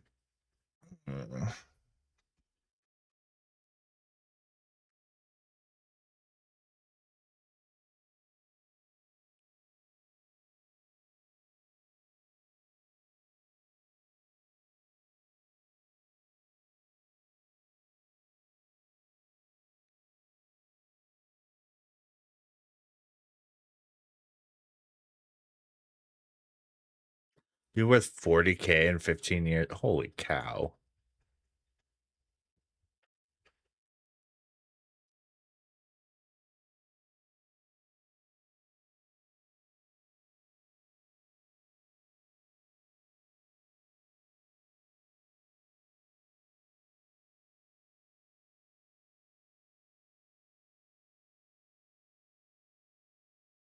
I don't really know how to read this.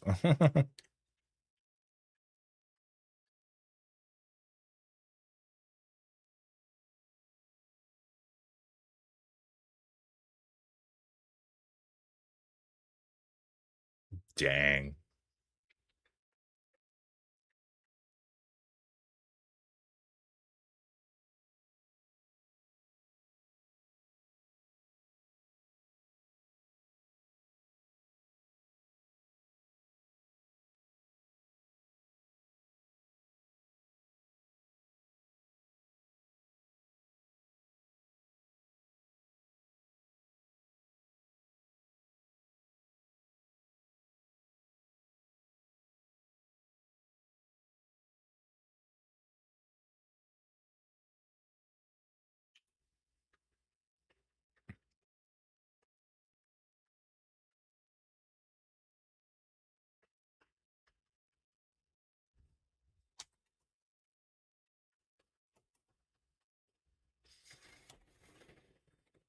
My computer is just not up to snuff on this.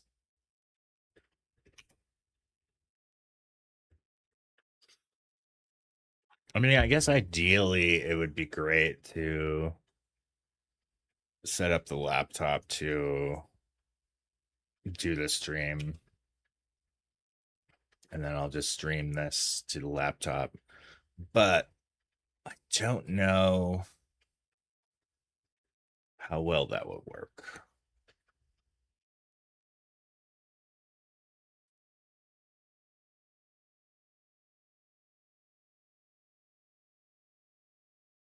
That's kind of neat.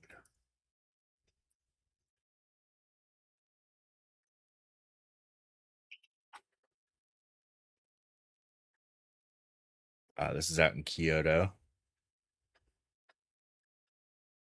Ad break incoming. Ooh.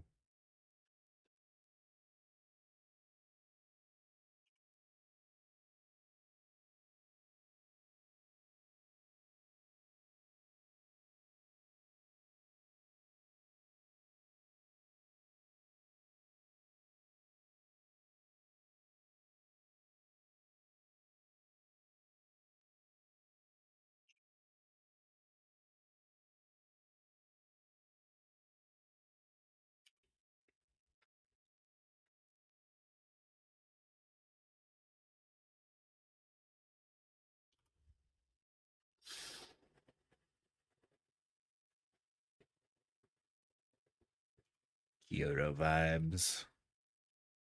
There's Gavin going down the slide. Just a blur.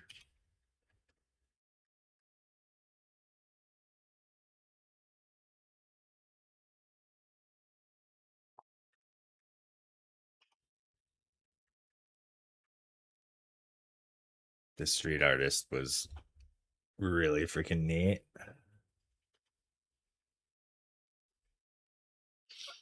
Loved the hat.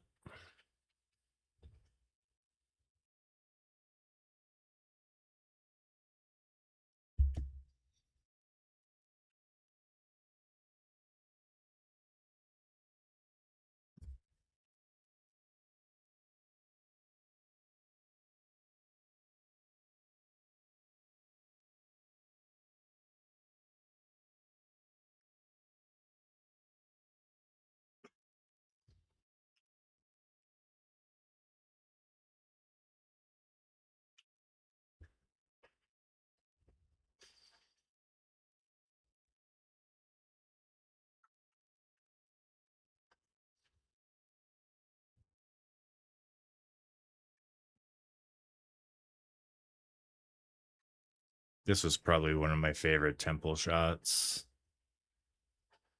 It's the sunburst here, and somebody adjusting the fan, the lanterns.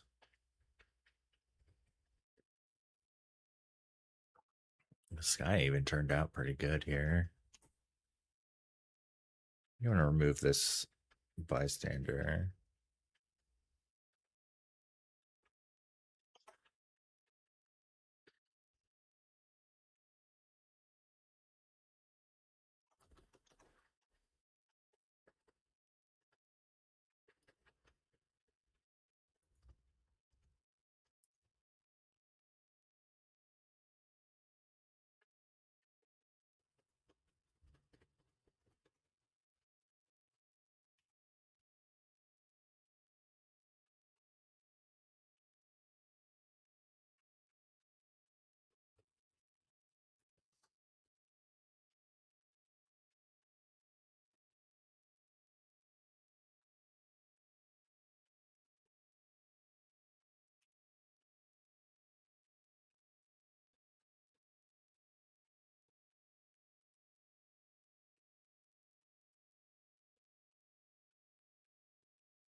Just everybody working on the shrine. All right. Not sure if it's a temple or a shrine. Deciphering the difference is there is a key difference, but I forget what.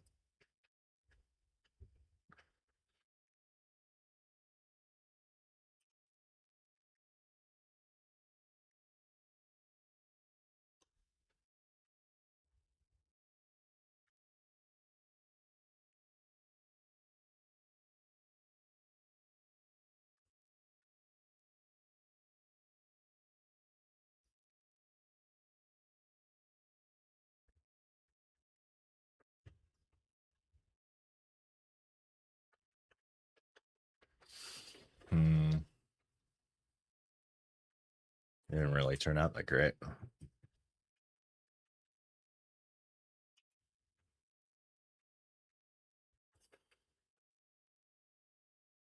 There's a gate.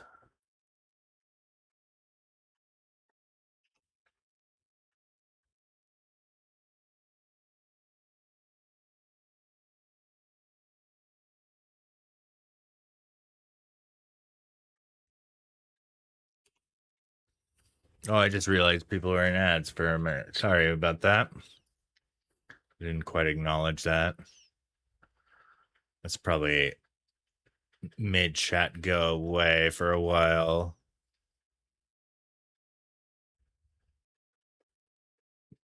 Just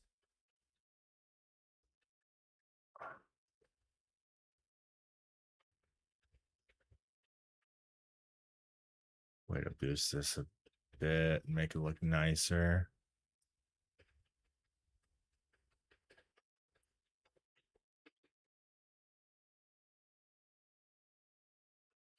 Bit of a heavy-handed vignette, but it still works pretty well.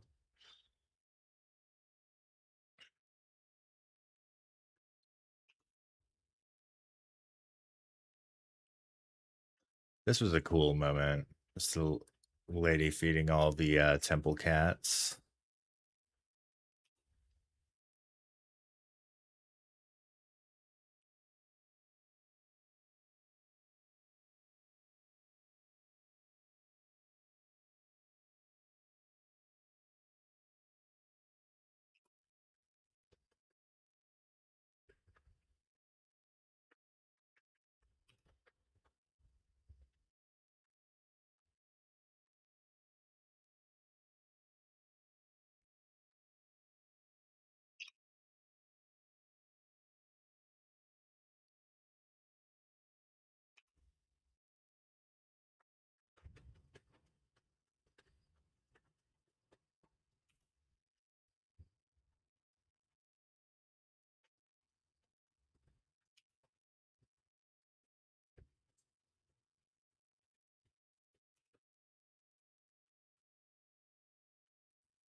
Ooh, I do like that tree a lot. I see why I took its picture.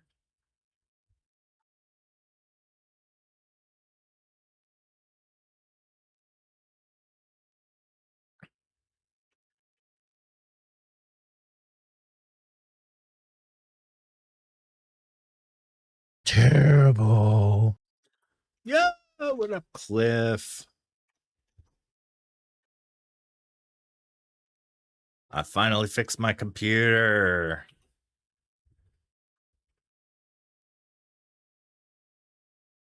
Been working on some Japan photos. Trying to catch up because I never get around to finishing vacation photos.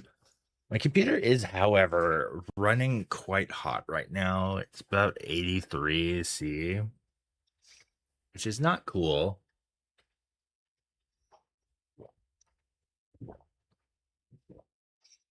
It's been on the struggle bus a little bit.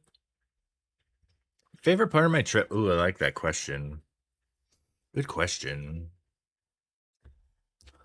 My favorite part, I probably have to say, was Nara. I just really enjoyed that day. It was a gloomy and moody day out, but that place was so magical that even like a, a gloomy rainy day doesn't wreck it. It's still kind of basically the story about Nara is there's about 1,300 Sika deer that live there. And in that town, they're regarded as messengers of one of the local shrines. So they're considered sacred and very well respected there. And the deer basically get free reign of the whole town.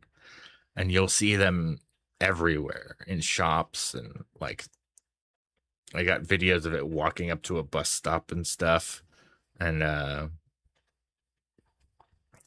but they'll come up to you and bow and you could buy these little crackers to feed them.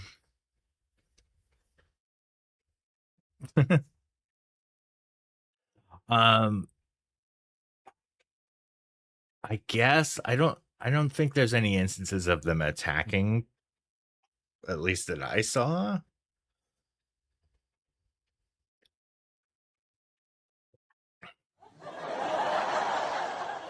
but they talked to me too, which was really neat to just hear a deer, what they sound like.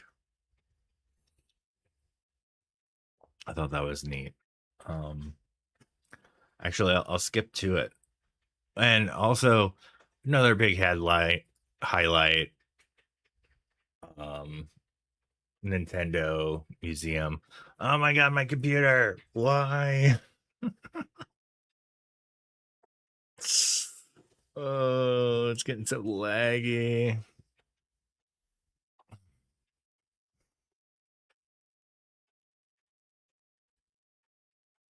Yeah, the frames to be losing.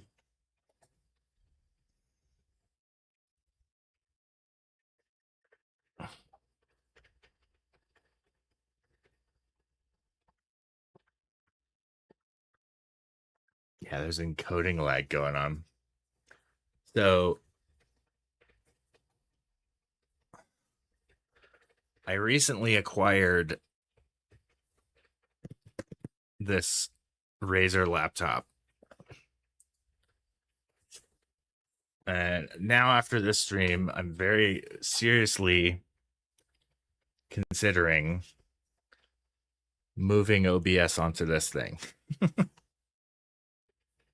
If I can. I have an extra capture card I could use, and if not, I could probably grab one. I am kind of concerned about like how big the monitor feed would come in. And audio setup is probably going to be rough too. Yay. Oh man, I think I might kill stream avatars. Sorry, stream avatars. My computer is struggling.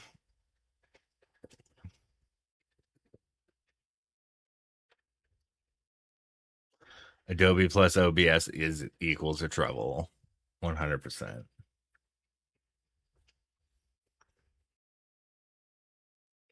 I mean, having a stream avatars game also running probably doesn't help with the power struggle between Adobe and OBS to have another third one trying to struggle for resources.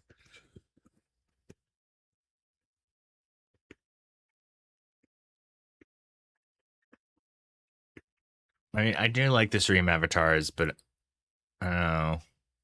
I mean, I guess I wouldn't need to get rid of them in the case of moving on to a gaming laptop with OBS. Just having a second machine to do the rendering would be so nice.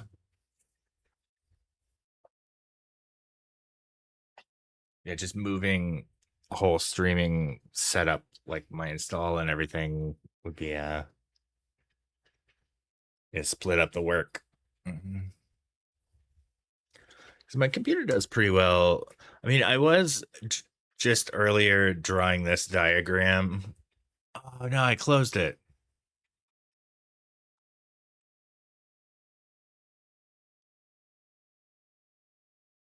I mean, you might be right on the last bit.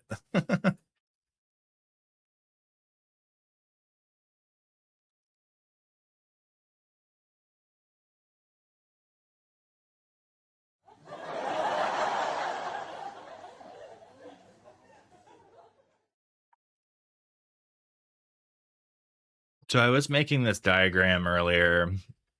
Pop up in Photoshop.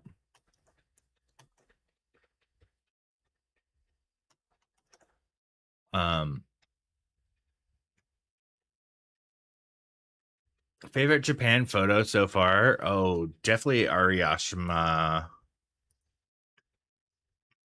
I could probably find it.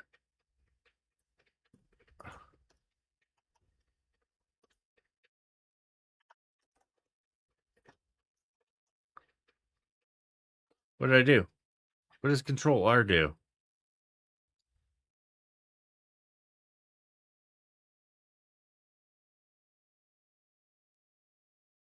Um,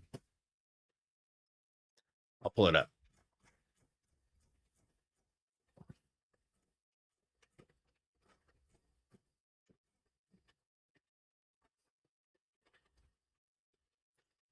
And here's one of the deer in Nara. That was pretty. Pop open.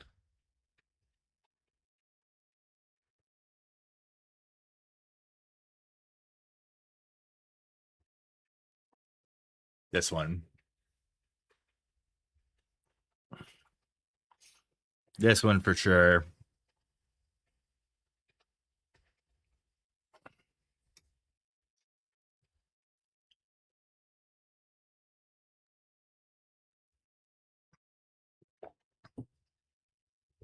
Right? So pretty. This one's also another contender. Yeah, it's all bamboo. It's the Ariyashima bamboo forest. Quite famous. A lot, like, I believe I recently installed. Don't see any ninjas. Um, I did see there was a great store that had like this little ninja figure in front of it, and it had like a looping little audio thing in English. It sounded like any of those conspiracy videos, like voiceover thing where it'd be like, did you know that aliens exist type thing. That sort of voice. And it was saying that about ninjas, like, ninjas are real. They exist. Blah blah blah. Like this. It was a neat little like attractor thing that they had set up. But yeah, these absolutely gorgeous. And there's the fam out there. Apparently, the modern concept of ninja is completely made up. Oh yeah, for sure. It's like the John Cena thing, the meme where they're like, he's invisible.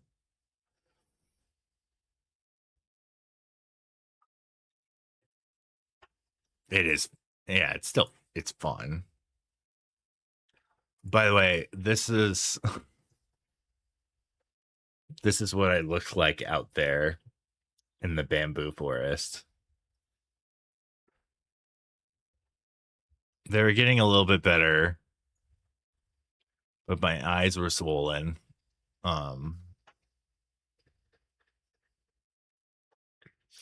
I I wound up getting really swollen eyes, and I broke out in full body hives. Had some sort of allergic reaction. I think it was to shellfish.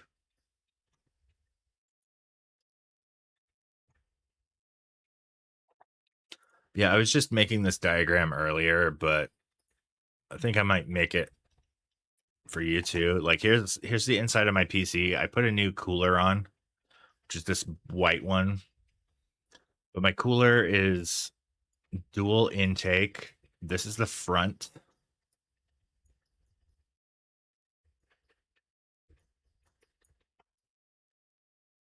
And these are 120 millimeters. And these are 140s. I need to make this more like a pencil tool.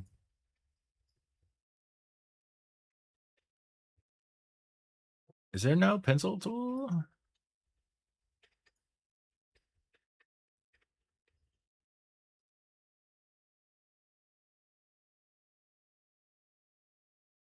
Where the heck?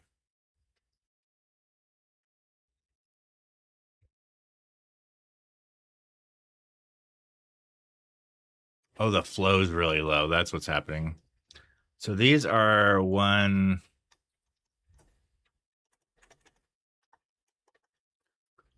140s. This is also a 120. And this is outtake. This is also outtake. This is also outtake. I think my current theory. Yeah, this is the top. Not top. Most like people suggest that I mount the AIO over here instead to the top and make these outtake. But it actually would solve my whole dilemma because these I think are too strong. These two are too strong and pull the intake too much. But unfortunately, the way my motherboard is laid out, like this, there's just enough room right here for just a fan. Whereas, like, here's a fan.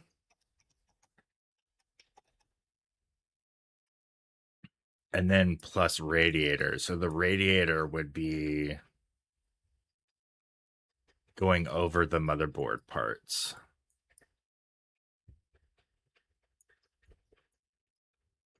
I think I would have to get a new case to do a top mount.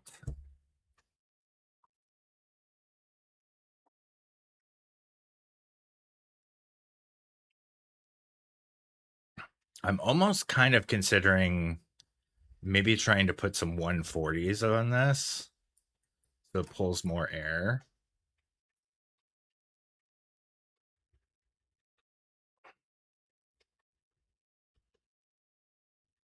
But I think probably my current solution is going to be cutting one of these. Like I might take this new fan and put it over here and then take this one out.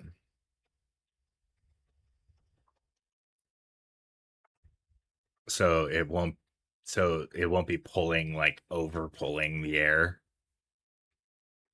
My computer's been running hella like way on the hot side. It's probably about 10 degrees Celsius hotter than my friend Jesse's. We were playing the finals the other night and using this hardware monitor software.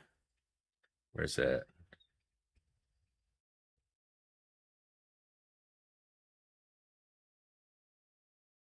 Is it not open anymore?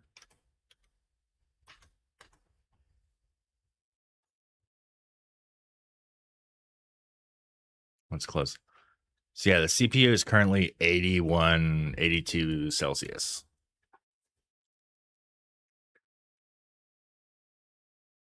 The system's 47 Celsius. MOS chipset 50.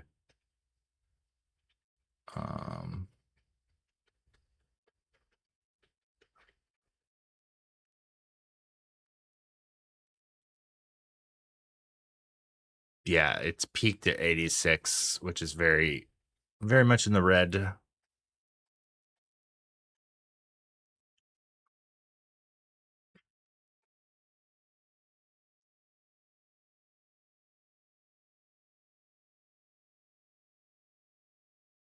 You have 3 inbound in the front, forget the size, 3 outbound with on top.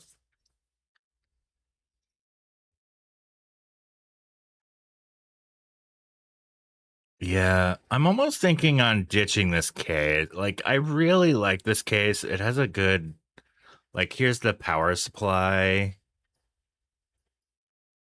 Power supply's right here. And it's like compartmentalized. And there's also like some SSDs down here as well. It's kept out of here. But yeah, other than that, there's not really any room where I can't move my AIO over here to the top, which might be my best solution. I'm guessing the AIO fans are 120s because I think that seems to be the most common size.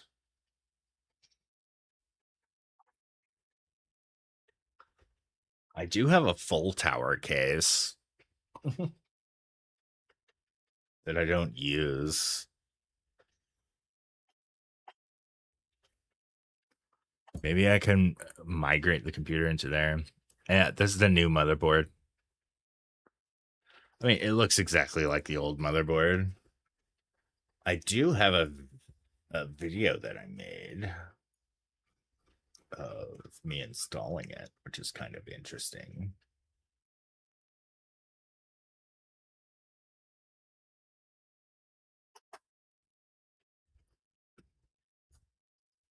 Here we go. Get ready to see my bald head a lot from above. There's the old motherboard before I have it taken out here. The old motherboard looks almost identical to the new motherboard because it's the same brand. This is a MSI 450, and the new one is a 550. I got it out, and then suddenly my phone lost focus completely. Got focus back though. Installing some M2 drives,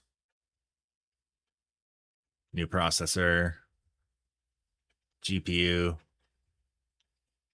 with the thermal paste on, the heatsink. Look it all in. Yeah, that's me. It is very snug in there.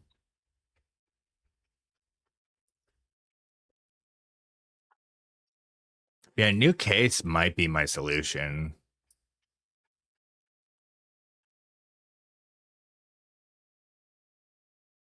To get things running cooler. Which is also really freaking involved.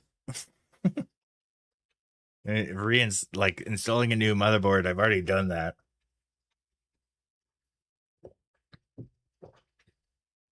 If I do a new case, it's kind of the same deal. I mean, I wouldn't really have to reseat the processor, but you know.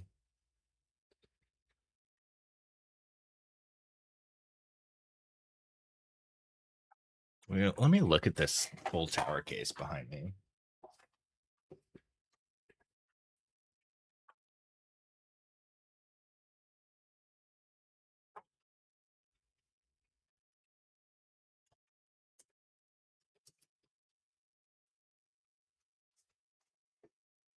Doesn't really have any like input output on it though. Like it doesn't have any top mounted USB, which I use a lot on mine.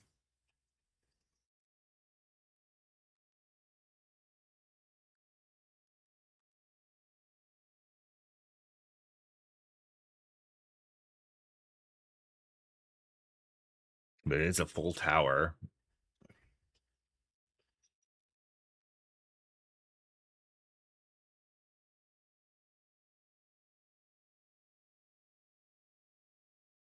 Let's see what Newegg has. Do you know what case you have?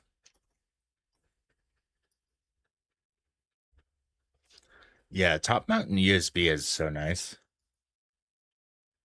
My computer's struggling right now.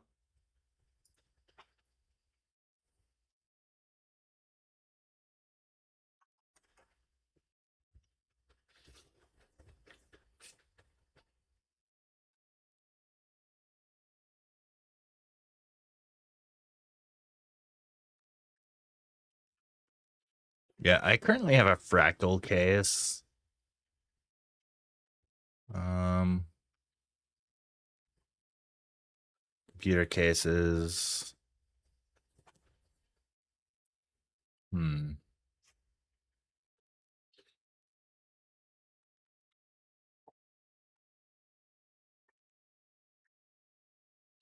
I've been kind of liking the idea of these like bigger looking cases. Where did the power supply go though?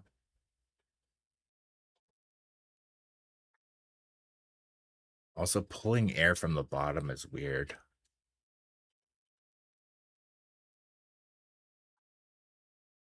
Mm-hmm.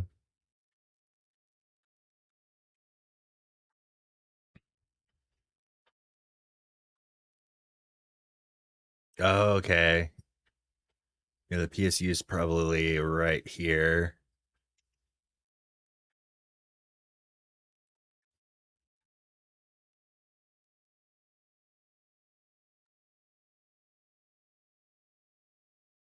That's where yours goes.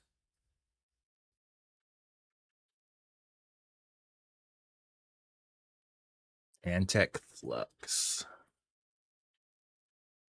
See, this is also a snug one like mine.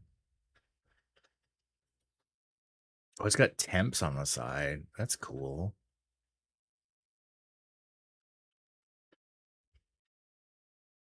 You know, this one looks like a speaker.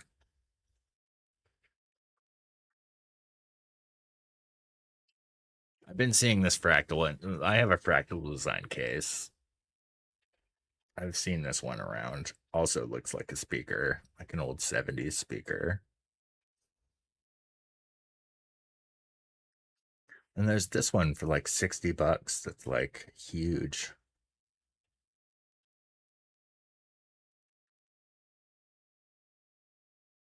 Oh, so does the PSU go like back under the motherboard? Huh.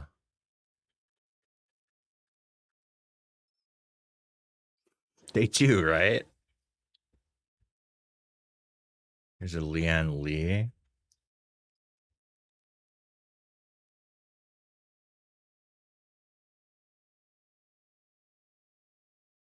RGB is out of fashion. Well, this one's got RGB going. It's very windowed.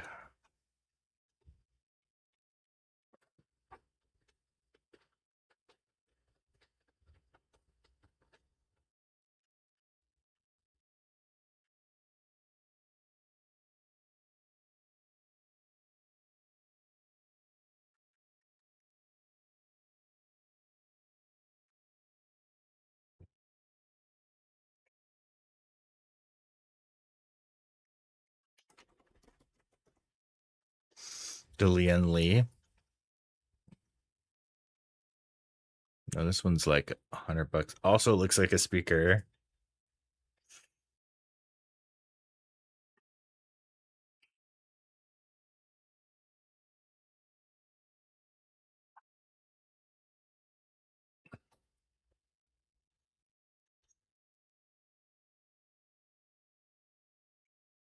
So this is kind of like my case. Very similar. No, I don't have the Meshify version.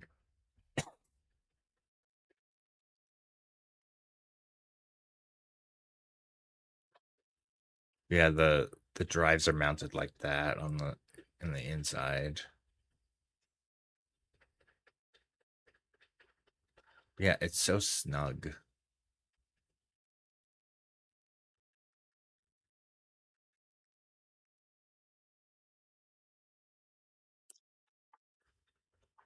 I would need to go bigger.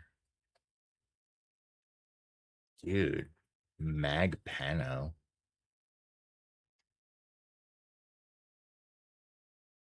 That thing's killer looking.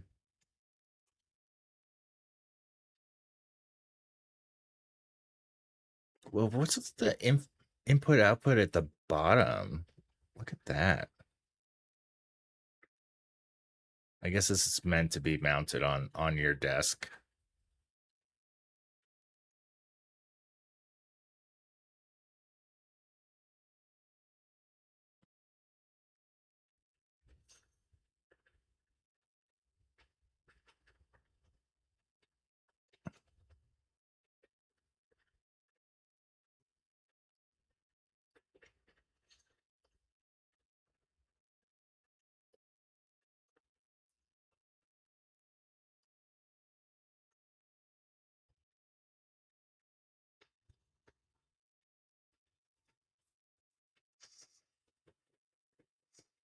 Storm chasing with Bray.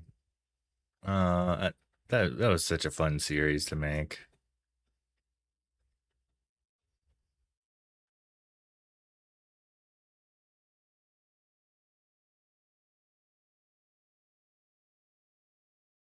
Rosewill. I think that was the brand that I used to get with the handle and stuff. The MSI Mag Pano is pretty freaking neat. It's highly ranked too.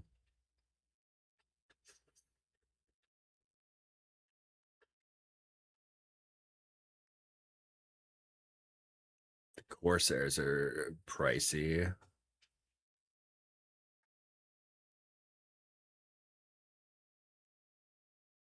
seen ones like this kind of going around.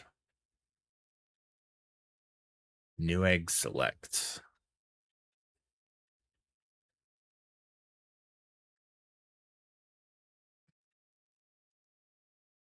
It definitely looks like you could mount. The fans coming from the side is interesting.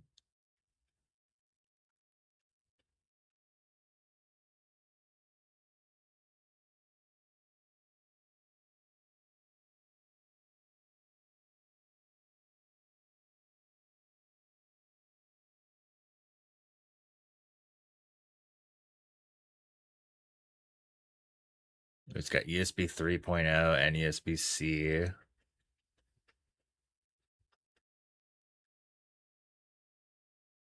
10 gigs.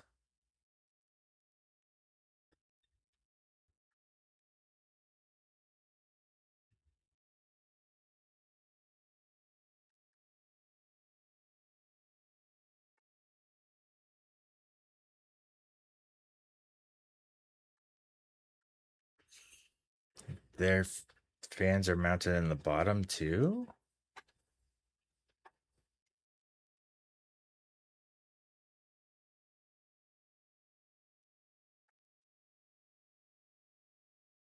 What the? Okay, the PSU goes in the bottom of this one. One hard drive slot, one SSD slot.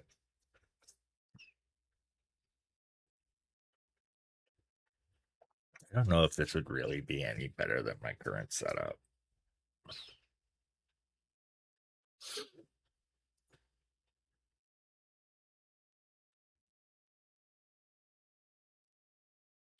It's very kind of similar, but it looks like I could top mount, but maybe not. I don't know. Customer photos.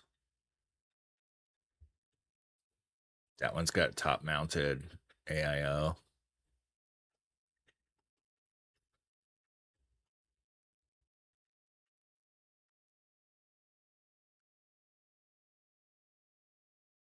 All the RGB.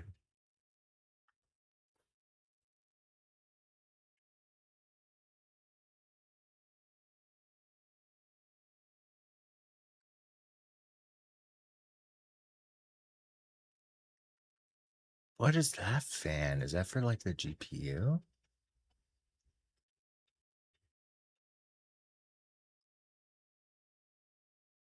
Dang, it's like Darth Vader case. Yeah, right. It's got 3 fans at the bottom, 2 fans at the side.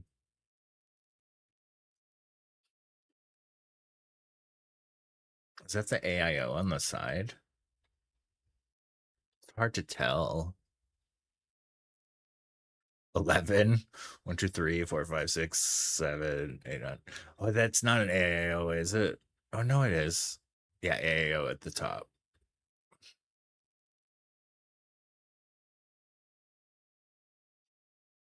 Jeez.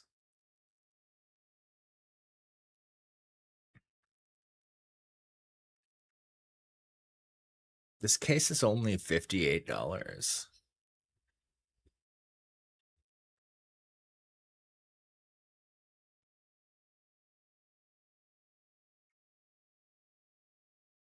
That's pretty good.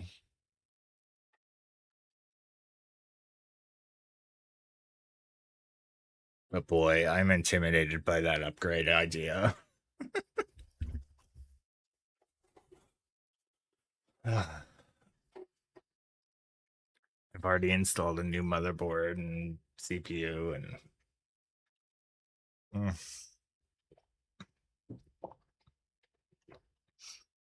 but improving cooling is going to be pretty crucial, especially when summer comes up. Because it's still like kind of spring temperatures right now. It doesn't truly get hot in here until like summer. It starts getting crazy hot.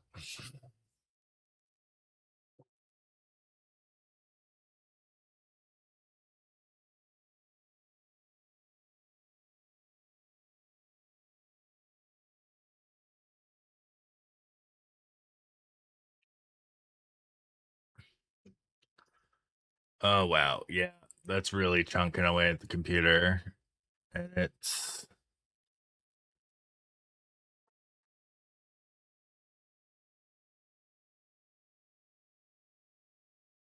getting pre-assembled next time. Too much hassle. Well, I've been building my own computer since the year 2000, so 26 years of PC building. It's been quite a lot.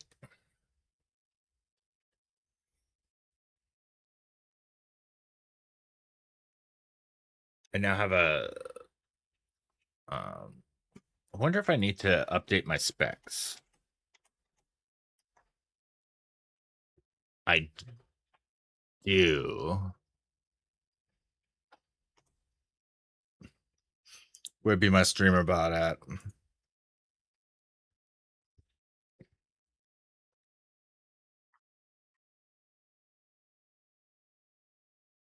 What? Wow. Do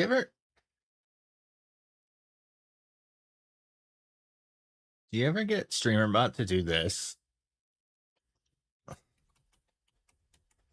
How do you get it to like reload?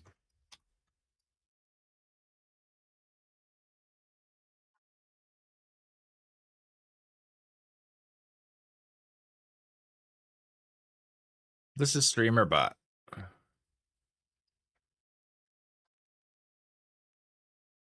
Just don't have Jeff do it. All right. Yep, this is streamer bot.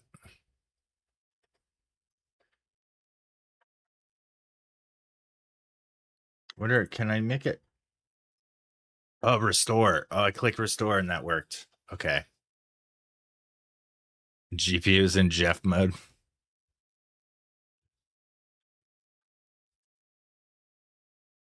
All right. Actions and cues. PC specs. I'm gonna update. Um,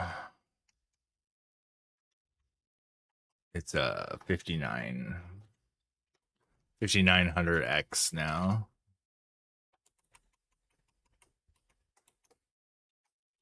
16 core.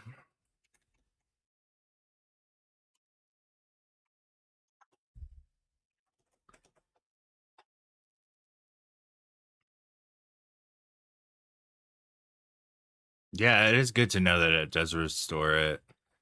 I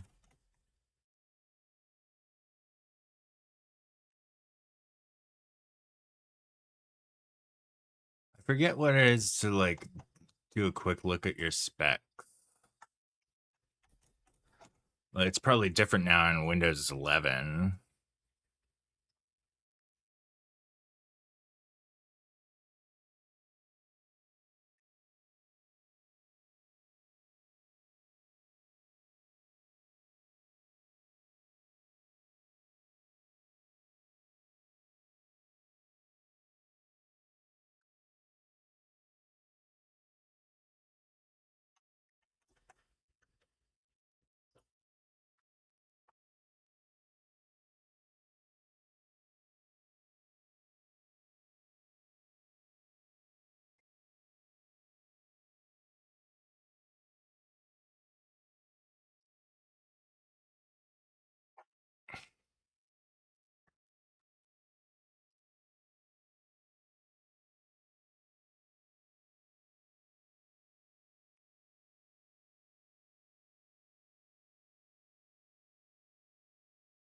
5900 XD 16 core at 3.3.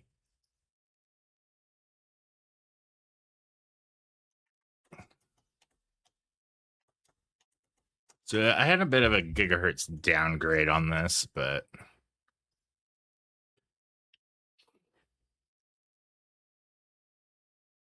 my last one was like 3.6.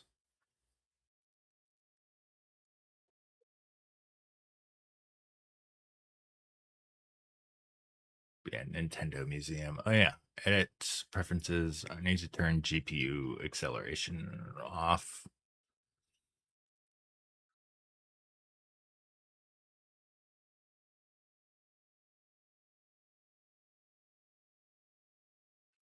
I'm gonna just turn it off for now. That'll probably help with the tug of war between OBS for now. This is also my first time streaming on Windows 11, so who knows what weirdness happened.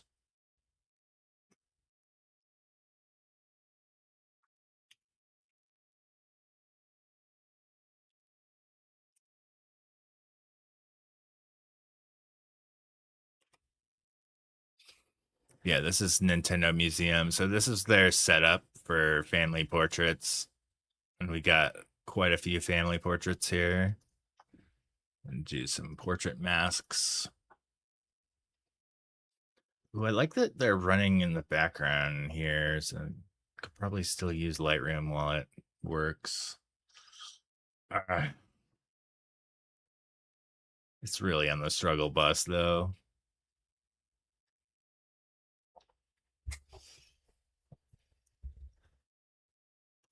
All right, so in Windows 11, shared files, right? I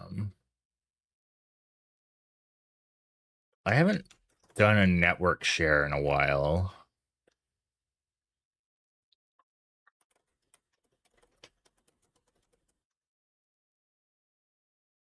Network sharing center.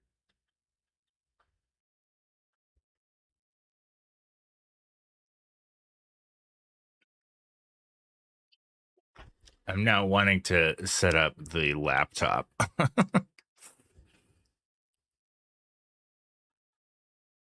Just move all my streaming stuff to there.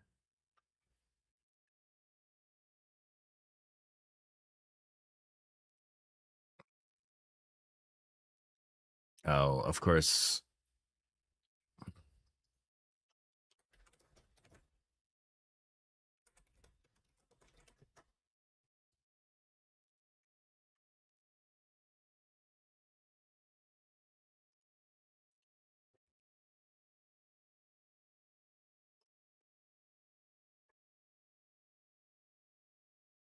Oh, there we go.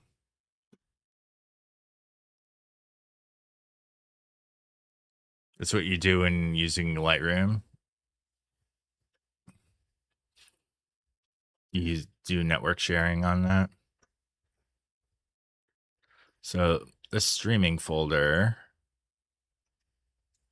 I want to share over my network so I can copy it to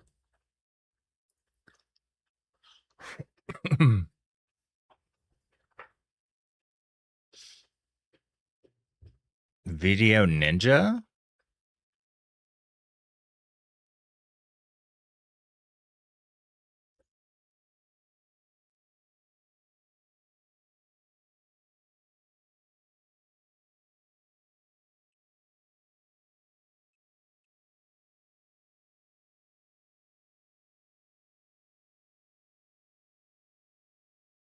Free screen sharing.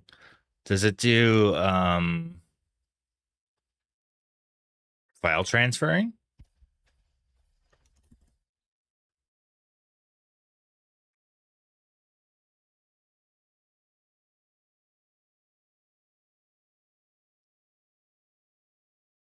Okay.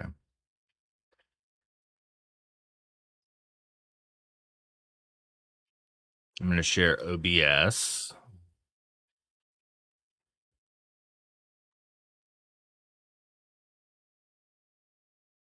Where's OBS?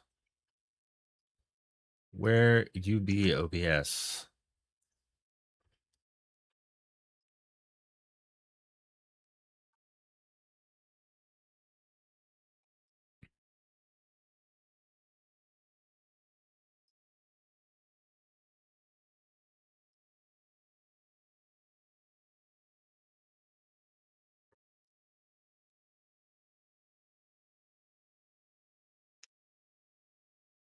Maybe I'll make a drop folder for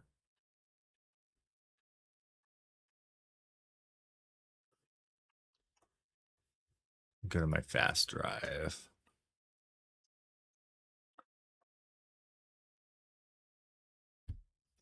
I'll do network share.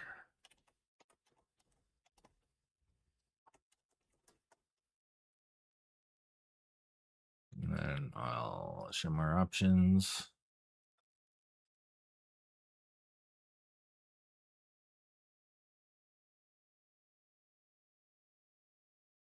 Give access to specific people.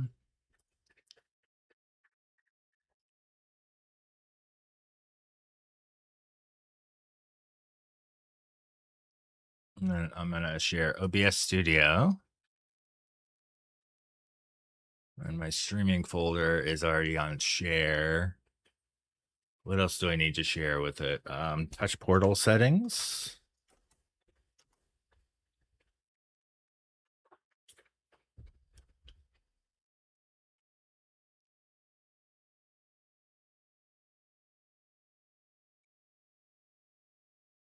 Quick actions. Create backup.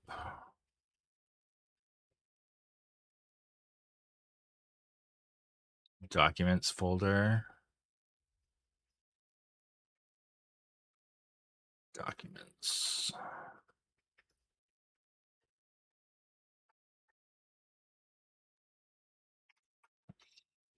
What else would I need? I probably would need an OBS backup, even though I've got the OBS Studio folder.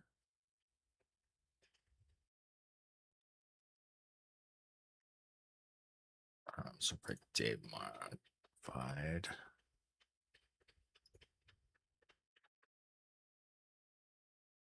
Why do I not see anything recent? Most recent I have is for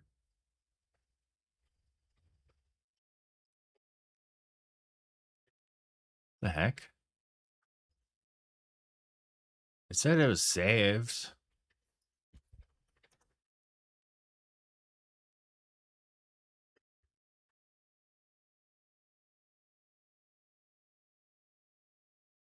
What the heck? Create a backup. Backup is saved in your documents folder.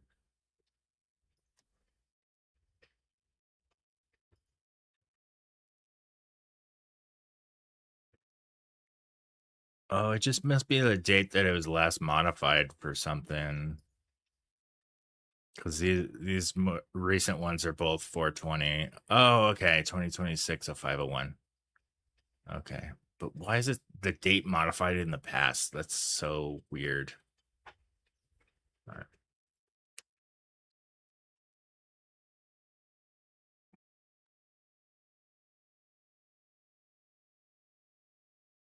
So my streaming folder in OBS Studio is shared over. I think I could start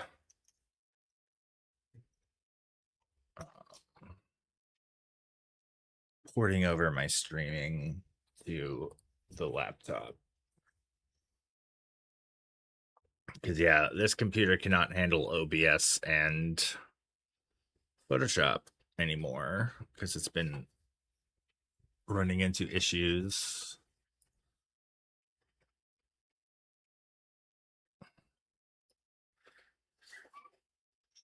What other sense? Like, I've got StreamerBot and everything in my streaming directory.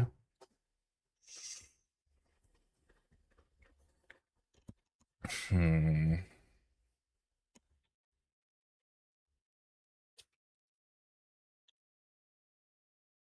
But yeah, I should probably refresh my OBS setup. I debated using Meld at one point. That seems to be really neat with some of its like its abilities that it uses, but still probably not as extensible as just stock OBS. Where I think Meld might be a fork of OBS, but not like sometimes there's a problem with forks. Granted, sometimes the forks completely a project fork like overrides the original. Like the case of like Plex versus XBMC. Plex was originally a fork of XBMC, and then it became a whole other animal, which has become way more successful than XBMC ever was.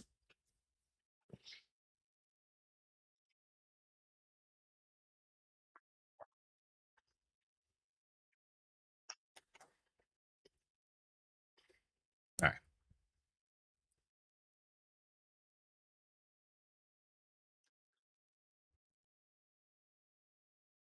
The Nintendo Museum was really neat.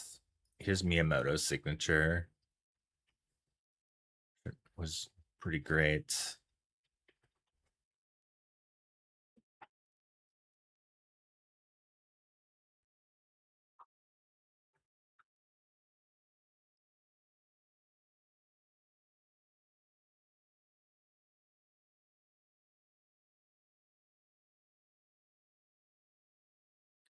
This one doesn't really need a specific crop.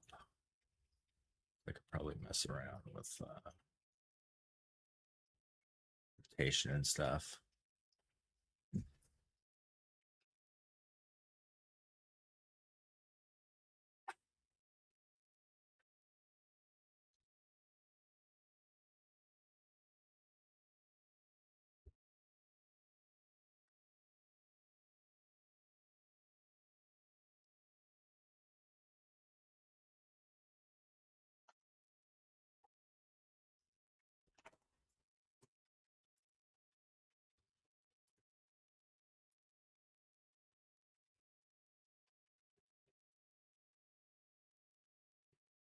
It's so neat.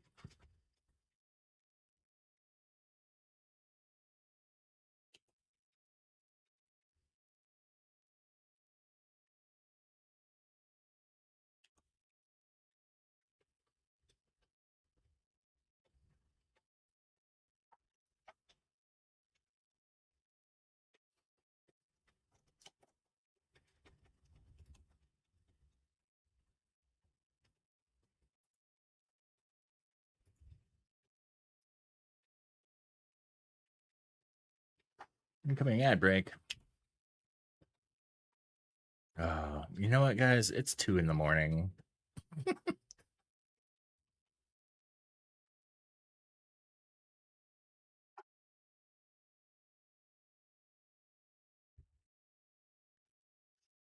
Ooh, 3 hours.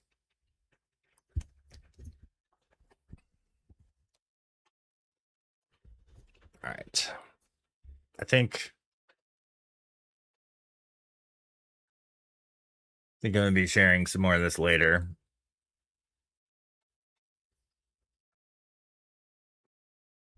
We made quite a bit of progress. It's nice to be back. So nice to be back. Um, hopefully be able to do some more streams in the very near future. But I think I want to set up the laptop to do things first, which might be a little bit of a while to figure out. Because it would be nice to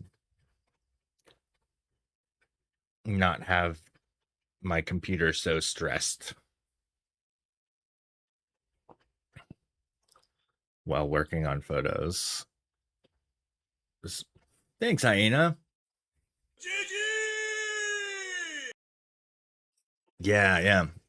I've called them in the previous 3 streams I did. But now I've got a lot to edit, so many to go through. I think most of my favorites I've already shared. I need to share more of them though.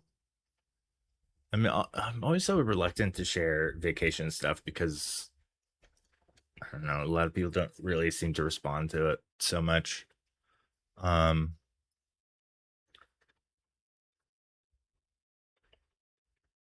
But in the Twitch tradition, I'm loading up the photography tag right now. And oh boy, there's us over here. Oh, the first time seeing the viewer count. We've got 2 viewers. I don't know if that's enough to justify a raid.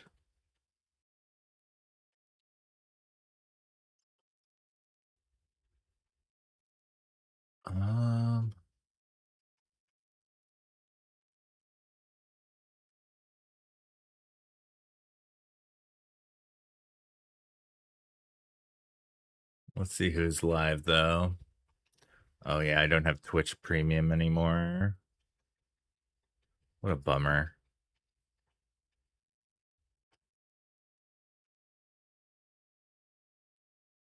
Looks like this guy's AFK right now.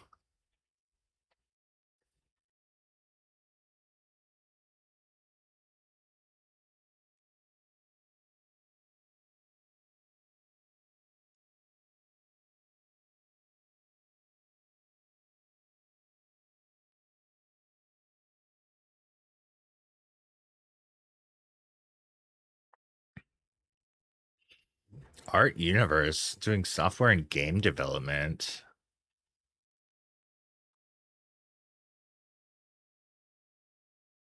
And I'd really like to do a programming stream again, but I'm realizing a lot of the stuff I've been working on with code may dox our customers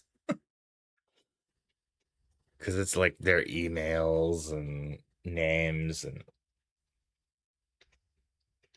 I absolutely don't want to do that. I've considered maybe developing a way to like mask those inputs and hide them on my dev version. But probably the best way to do it would be to do an export of my data and then maybe run that through AI to anonymize it. Be like anonymize all these emails and phone numbers, and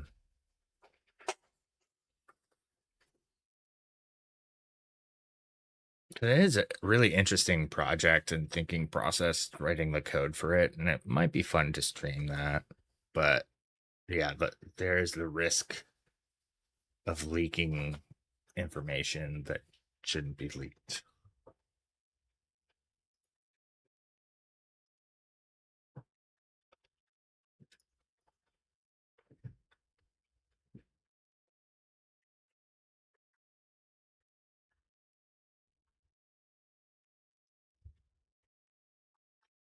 Hmm.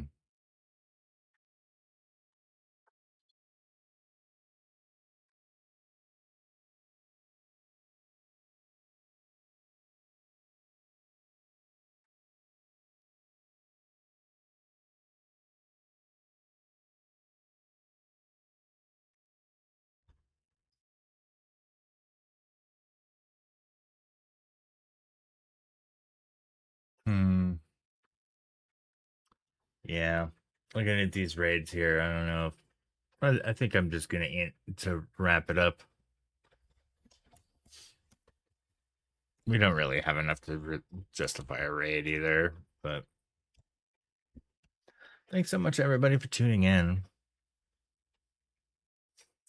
I'll be back soon, hopefully within a week,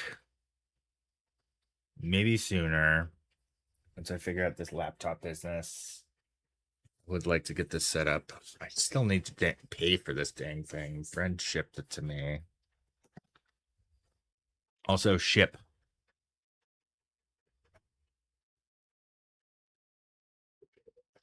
The language thing is broken. Very weird. All right. Gotta fix that. Because that a lot of fun moments happen from that. Anyways, I'll see you guys next time.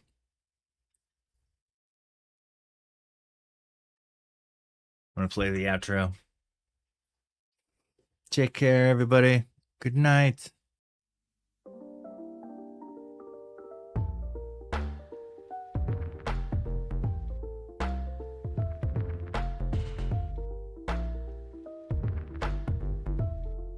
Language.